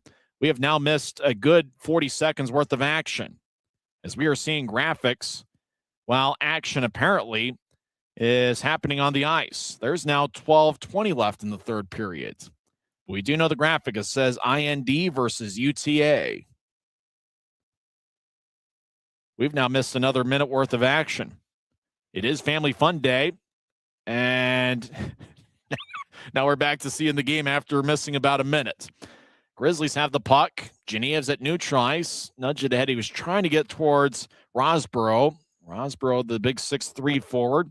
Now Indy, right wing, righty shot. That was taken by Jaden Joseph and blocked away by Miska. Grizzlies over the attack line, 3-on-2. They get it towards Rosborough. He'll fire lefty shot. Rebound shot saved by Weeks as Rosborough took the initial shot from the left wing. Puck ricocheted, and then Taylor got the second look. Taylor also looking for his first pro goal, and Weeks made both saves. Rosborough just slid one, ricocheted off of Weeks, and then Taylor got the rebound and ricocheted off of Weeks' right pad, and Weeks was able to collect the puck. And the one thing you notice about both guys is size. Looks like Taylor's got maybe a little bit more strength than Rosborough. And Rosborough does have that wiry kind of strength. Taylor 6'3", 210 pounds, and Rosborough listed at 6'3" and 190 pounds. Rosborough taking the face-off. He is a center by trade. Draw one by Indy as Taylor delivers a push on Indy along the boards. Rosborough trying to break free. Mike Gillette looking nearby. Gillette's got one assist this evening as Indy comes out of the 2-on-2 pile with the puck as they'll skate around their own net as they'll get towards neutral ice as they'll ricochet it off of Rosborough's stick and the puck goes out of play. Good hard-working shift by Rosborough, Taylor, and Mike Gillette. As faceoff's going to be at center ice. And obviously with all the changes to the lineup, and unfortunately from the Grizzlies' perspective, with all the injuries they picked up, the forward lines have kind of had to reset.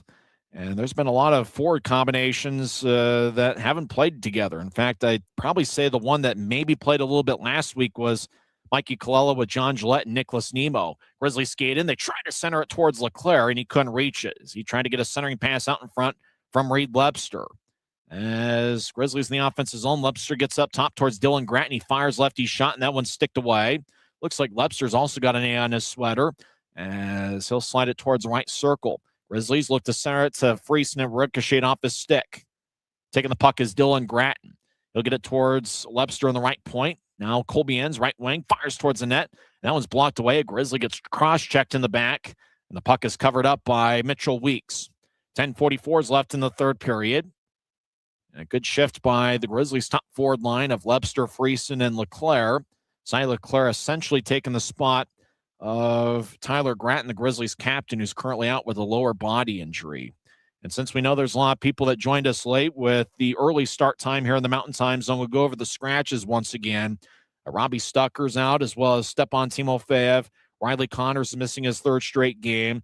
Sage Weinstein, Yaroslav Yevdokimov, Noah Gansky, Tyler Gratton, and Andrew Noel are the scratches for the Grizzlies, as well as goaltender Anson Thornton.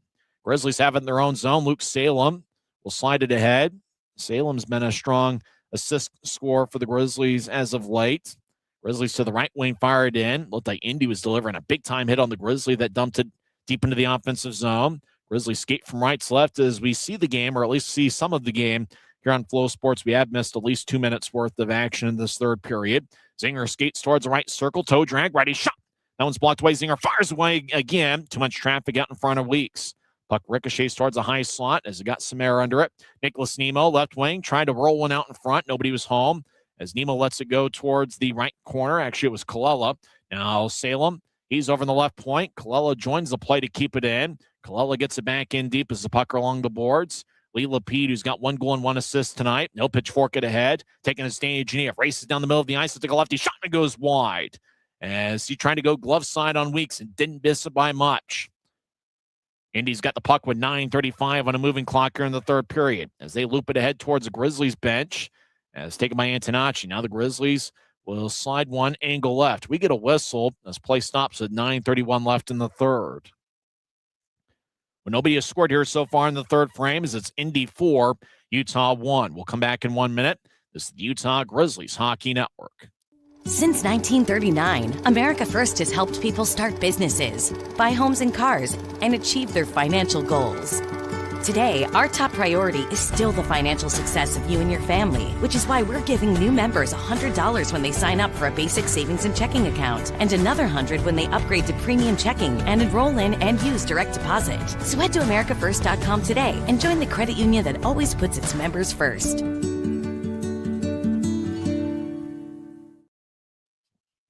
Both linesmen are talking with Rylan Kovacevic and Michael Marqueson. As those guys must have been going after it off the screen. Great to have Rylan Kovacevic back in the Grizzlies lineup. It's his first game since November 15th, the game in Idaho where he had 37 penalty minutes. A big-time hit along the left wing as Kovacevic went toppling, and that might have been McKesson, the guy that the linesmen are talking about with both those guys before they dropped the puck with about 9.5 minutes left in the third period. Now there's 9 minutes on a moving clock. Puck goes up top, left wing. Fuel get it towards Will Ennis, number 2. So get it back deep into the Grizzlies zone. Kovacevic in the area as the puck goes up top, left point. Indy dances towards their right as Zins will fire it towards the left point. Indy rolls it along the boards. Boilar shadowing a Fuel skater. As Boilar lost his stick, he picks it back up. Puck to the right goal line. Tyler Paquette, big-time hit delivered by Boilar on Paquette. As Grizzlies get out to neutralize, Antonacci gains the center red line, and he'll whip it around the boards. As Mitchell Weeks cuts it up behind his net. Weeks is 6'3" and 187 pounds. As Ryan Roulette is the backup goaltender, a recent addition to the Fuel Club. Grizzlies slide it from one corner to the other deep in their own zone. Colby Enns will pitch it ahead. A Fuel skater blows the tire as Rosborough chases after it. He's in his Grizzlies and pro debut, number 22, the St. Cloud State product. He had a familiar face in the locker room they saw earlier this week with Josh Zinger. They were teammates for 2 seasons at St. Cloud State. Dylan Gratton gains center ice, right wing, and he skates towards the Indy bench. And he'll dump it in. Mike Gillette and Rosborough chasing after it. as Indy's Chris Cameron gets it ahead. Indy will shovel it towards neutral ice as Gratton gets here near Indy's bench. Now the puck will slide towards center ice. Ends will fire towards Mitchell Weeks, who drops to keep the play alive. 7:28 on a moving clock here in the third period. Indy still leads 4-1. Nobody has scored so far in this third frame. Long-range feed off an Indy stick. Ends will nudge it ahead, looking for Salem. Now the puck goes back deep in the Grizzlies zone. Miska plays it as Indy must have taken a shot from neutral ice from away from the screen. And we do ask for a ton of patience. Unfortunately, we're at the mercy of this video feed as Colby Ends zips one angle right. Puck goes tape to tape. Grizzlies skate towards the right side. Leclerc with the lefty shot and goes wide. As Cy Leclerc looking for his first pro goal. It looks like he's going to be a pretty strong pro. First-year pro out of New Hampshire. He'll officially be listed as a rookie next season, as he won't play in the 25 games necessary to consider it to be a full rookie season. Puck around Utah's net. The net gets dislodged as there was a bit of a collision between Luke Salem and an Indy skater as that stops play with 6:40 left in the third. As Salem had collided with Eric Martin. Martin, the first time he's faced the Grizzlies, it's his 32nd game overall this year. With all the places the Grizzlies have visited over the years, Idaho probably more than any of them, it's a little bit odd that the final road trip in team history is kind of in a random place. It's the first time the Grizzlies have ever been in Fisher's Event Center. It's only the second year of that building's existence. Grizzlies did play a few games over at the Farmers Coliseum. As back to live action, 6:34 on a moving clock here in the third period. It's 4-1 Indy. As Leclerc will throw it towards the middle of the ice for Freese, who nudges it towards Josh Zinger. Zinger skates in, righty shot, saved by Weeks. Puck still alive as Weeks couldn't cover it up. As the Fuel skate along the near wing, Grizzlies skate from right to left during the period. Martin gets around Boilar, skates towards the right side, takes a righty shot, saved by Miska. Rebound goes towards Boilar, and he'll fire it off the near wing boards. It goes all the way down for a Utah icing, and that stops play with 6:08 left in the third. Well, thanks for hanging out with us tonight. We know there's a lot of sports and entertainment options out there. We appreciate everybody who chose the Grizzlies tonight in their battle against the Indy Fuel. The score is the Indy Fuel 4 and the Utah Grizzlies 1. As fans in Indy look like they're having a good time. Indy had 1 goal in the first period and 3 in the second. Grizzlies' lone goal was scored by Matu Boilar, 7:50 into the second period. As a draw won by Utah's Josh Zinger loses balance, gets it back. He'll move it towards his right for Lebster, and Lebster slides it in. As Weeks will play the puck as the Fuel skate from left to right. Indy off a skate. Gillette tried to shovel it and swung and missed. Indy gets to the Utah line, and Marquesson dumps it in. Marquesson's a big guy at 6'5" and 220 pounds.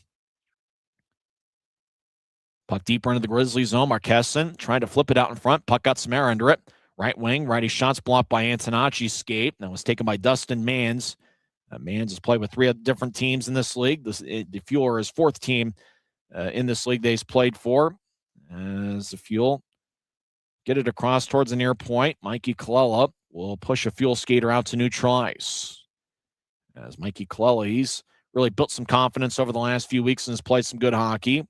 As Indy skates over the offense line, they get to the middle of the ice. Big time hit as a Fuel player went down in the middle of the ice in the Grizzlies zone. Boilar was in the area. Tyler Paquette hits Boilar, and Boilar keeps his balance. John Gillette joins the play. So does Luke Antonacci. Nemo and Colella looking nearby. Antonacci gives some lumber to the back of Paquette. As Gillette goes down, gets back to his feet. Now towards the right wing. Chris Cameron off his stick. He couldn't handle the puck, and the Grizzlies will tattoo it off the near wing boards. Paquette around center ice will push it in. Miska behind his net will get it towards Colella in the corner. Colella gets a good side check from a Fuel skater. And now there's a 3-on-4 scrum of 4 Grizzlies nearby. Antonacci gets the puck. He'll skate around Miska's net towards the far side. He'll fire it off the boards, and the puck will wobble on its side like a tire. Taken by Indy deep in their own zone, as there's 4:18 on a moving clock here in the third period. Fuel have outshot Utah 33-17, and they maintain a 4-1 lead. Nobody has scored so far in the third frame. Luke Manning delivers a push on a Fuel skater. As Indy's Jason Ahern, he scored his first pro goal early in the second period. Indy fires it off the end boards, and the puck will trickle towards Miska, and he covers up with an even 4 minutes left in the third period. Time out on the ice. Grizzlies trail 4-1 late in the third period, looking for a miracle. This is the Utah Grizzlies Hockey Network. From commercial to recreational truck accessories, Mountain Land Truck Outfitters has got what you need. Flatbeds, spray and bed liners, lifts and leveling kits, wheels and tires. Mountain Land Truck Outfitters proudly uses a brand you know and trust. And with our experienced, knowledgeable, and friendly staff, your visit here will be informative and enjoyable. Stop into our convenient location in Provo at 265 South 100 West or call 801-225-4637 to get a quote for your fleet or individual truck. Mountain Land Truck. Every new day is a chance to be kinder to your body and your mind. U of U Health is here to help you build strength and confidence every day. Let us help you be a better you. U of U Health, official health partner for the Utah Jazz, Utah Hockey Club, Utes Athletics, and the Utah Grizzlies. Take the first step today at uofuhealth.org. With an even 4 minutes left in the third period, it's the Indy Fuel 4, the Utah Grizzlies 1. Grizzlies' lone goal has been scored by Mathieu Boilard. He scored .750 into the second period, with Mike Gillette getting the assist. Grizzlies have now used 57 different players this season, as Cy Leclerc, Ryan Rosborough, and Ryan Taylor each made their Grizzlies and pro debuts tonight. Indy's in the offensive zone as they win the faceoff, as they'll get it towards the left wing. Fuel cycle it around the boards as Ahern throws it up top. Fuel get it back towards the right wing. One-timer. That one misses wide. That was taken by Will Ennis, who's got 1 goal in 52 games this season. Grizzlies, Mike Gillette, as he loses control of the puck. Now it ricochets off a couple sticks. Zinger gets it ahead as Mike Gillette takes the puck. He'll skate towards the left corner before he gets bounced to the boards by Will Ennis. As the puck goes from one corner to the other, as Indy will fire it off the boards, and it goes all the way down. Grizzlies play the puck in their own zone. Boilard, rink-wide feed, angle left, goes towards Mike Gillette. Fires righty shot, saved by Weeks. Looked like Weeks didn't know where the puck was and just ricocheted off his body. Now the puck will slide towards Weeks, and he covers up with 3:10 left in the third. As Weeks kind of played that awkwardly as Gillette was to the middle of the ice and fired a righty shot and ricocheted off Weeks in a way where you wondered if the Indy goaltender even knew where it was or even knew that there was a shot coming in. But he was able to make the stop. Boy, Indy only allows 25.9 shots per game this season, and the Grizzlies have 18 shots, as they've averaged just 6 per period. As they had 6 shots in the first, 5 in the second. They're up to 7 shots here in the third. Looks like a pretty good crowd over at Fisher's Event Center. There's not that many empty seats, at least from what we've seen. And you do have to, we do beg for a little bit of patience. Unfortunately, we're at the mercy of this one video feed here on this remote broadcast. And we're hanging out in the Grizzlies team store. Hopefully we'll be able to find some internet tomorrow to be able to bring the second of this 3-game series. As Grizzlies bounce the puck to the middle of the ice. Leclerc will slide it towards Weeks, and he covers up. Cy Leclerc in his pro debut, wearing number 17. Looks like he's got pretty good speed and playmaking potential. Leclerc, 5'9", 178 pounds. The two Ryans, the new members of the Grizzlies, Rosborough and Taylor, have each been on the same forward line. If you joined us late, and obviously with a 5 o'clock start, there's a lot of people that came in early towards this game. Aiden Hansen-Bukata, the Grizzlies' talented first-year defenseman, was loaned to the AHL's Colorado Eagles. As Friesen takes the face-off, and he wins it. Grizzlies get it towards Antonacci in the left circle, dangling back and forth. Skates in, lefty shot, righty shot, left wing, saved by Weeks. As Boilard gets it towards the right corner, as the Grizzlies' Nicholas Nemo make that Antonacci. As he's along the right wing, now he slides to the corner, puck up top. Boilard's got 1 goal tonight. He fires lefty shot, and it ricochets about 10 feet in front of Weeks and rolls towards the left corner. Indy slides it all the way deep into the Grizzlies zone. Miska plays behind his net. 2:27 on a moving clock. First of a 3-game weekend series. Both teams will be in action on Saturday night at 5 o'clock and Sunday afternoon at 2 p.m. All those games are Mountain Time Zone starts. And obviously the Grizzlies are in the Eastern Time Zone in the Indianapolis area. As Colella throws to the middle of the ice, Dylan Gratton, who who acted as a forward on Sunday. He'll chip it into the right corner deep in the fuel zone. And Dylan Gratton back to his customary defensive role. Grizzlies get to Colby Ends left point. He fires the righty shot. Blocker saved by Weeks. And the puck ricochets off the boards as Indy clears it out to center ice. Grizzlies fire it in towards the middle of the ice, taken back by the Fuel. As Chris Cameron, the Fuel captain, slides it ahead. As the Fuel, right wing, they backhand it towards Miska, who kicks it towards the left wing. Now left wing shot, and that one's blocked away as the puck will trickle towards the left corner. Minute 35 on a moving clock here in the third period. Fuel still lead 4-1. Grizzlies will saucer it deep along the left corner of the Fuel zone. Chasing after it still in Gratton as well as Nemo and Colella. As Indy will race out to center ice on the back check. Manning took it away. Nemo at center ice is double teamed. And it looked like a glove came off, but there's no fight as the Fuel will play on. A minute, 8 seconds left in the third period. As the Grizzlies enter right side over in the point, Utah gets pushed and the puck will slide back to center ice. We were hoping that the Grizzlies would build some positive momentum after getting 5 out of 6 standings points against Tulsa. And obviously the weekend can still be salvaged with 2 big games later on this weekend, but it's kind of a tough one. Indy has struggled to score goals, and they've got 4 here tonight. As Grizzlies ricocheted off the stick. Why the passing just hasn't been as crisp as you'd like it here this evening.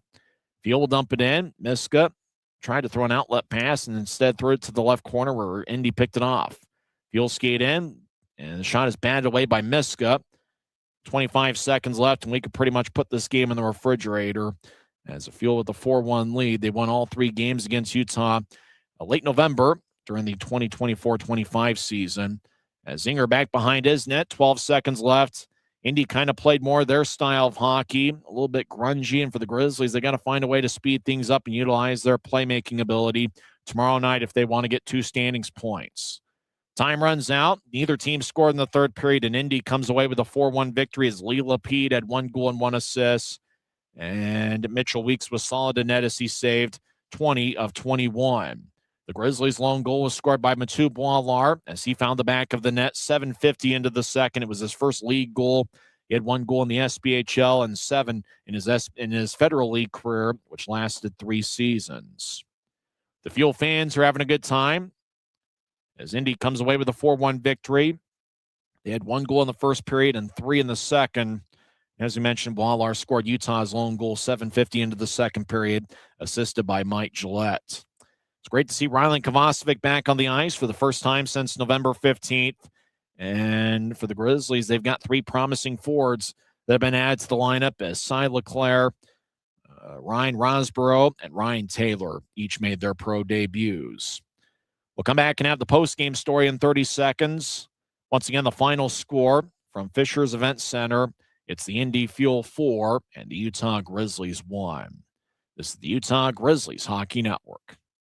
Since 1939, America First has helped people start businesses, buy homes and cars, and achieve their financial goals. Today, our top priority is still the financial success of you and your family, which is why we're giving new members $100 when they sign up for a basic savings and checking account, and another $100 when they upgrade to premium checking and enroll in and use direct deposit. So head to AmericaFirst.com today and join the credit union that always puts its members first.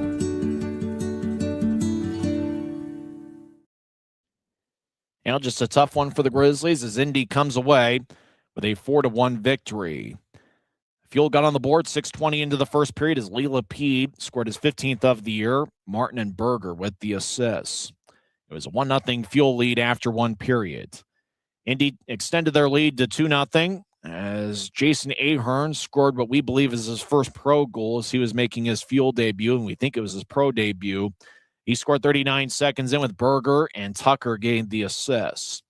Grizzlies got on the board as Boilar scored from the left wing, 7:50 in. And with the velocity that he gets on his shots, I got to imagine he's going to get a few more in his pro career. Mike Gillette picked up his second assist of the season, and that was 7:50 into the second period. Indy got a power play goal as Trevor Zins got his shot redirected by Michael Marqueson.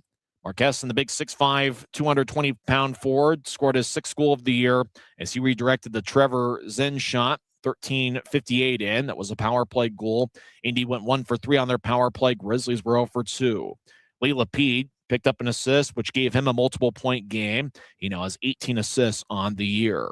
Later on in the second period, it was Alex DePaulo getting his fourth of the year as he got a rebound from Lane Brockhoff shot. Brockhoff and Tyler Paquette each picked up the assists. And so that made it a 4-1 game. About a minute later, Indy thought they had scored again as Tucker got a centering beat out in front from Tyler Weiss. But goaltender interference was called as Tucker cross-checked Antonacci in the back, and Antonacci lost his balance and ricocheted himself off of Hunter Miska. So that would have made it a 5-1 game, but instead it was stayed a 4-1 Indy lead, and that's where we sat throughout the rest of regulation. For Indy, they had 11 shots in the first period, 14 in the second, and 10 in the third. For the Grizzlies, they had 6 shots in the first period, 5 in the second, and 10 in the third. So if you kind of look at how Indy has played all season, this game, unfortunately from the Grizzlies' perspective, was played kind of at Indy's pace, at Indy's tempo. Grizzlies are going to have a speed and quickness advantage against most of the teams that they're going to compete against throughout the rest of the regular season. And, for Utah, they just couldn't quite play their style of play.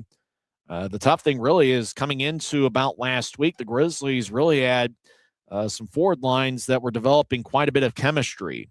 But with multiple injuries and with Barbashev leaving the club, he made his Allen Americans debut this evening.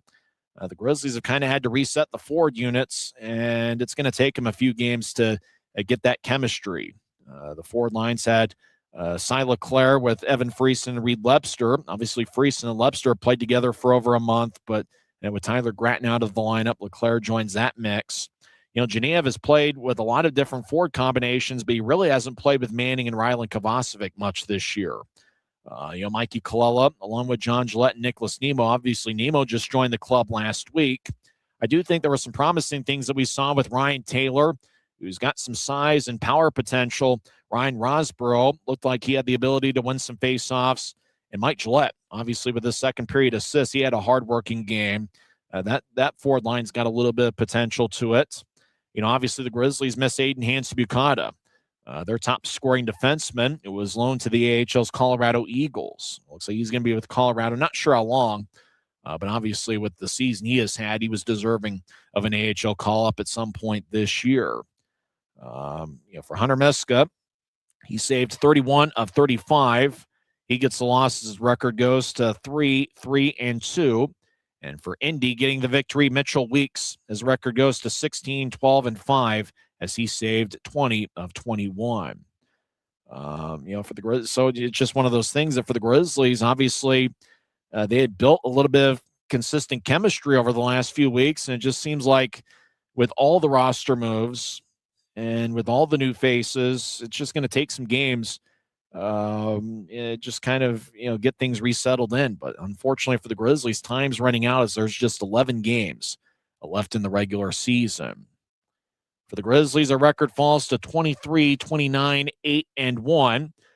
For Indy, they're currently in third place in the Central Division. Their record is now 28-21-8-1. 3 stars of the game. Third star goes to Christian Berger. He wore number 4 for Indy tonight. And he's a defenseman who had 2 assists and was a +1.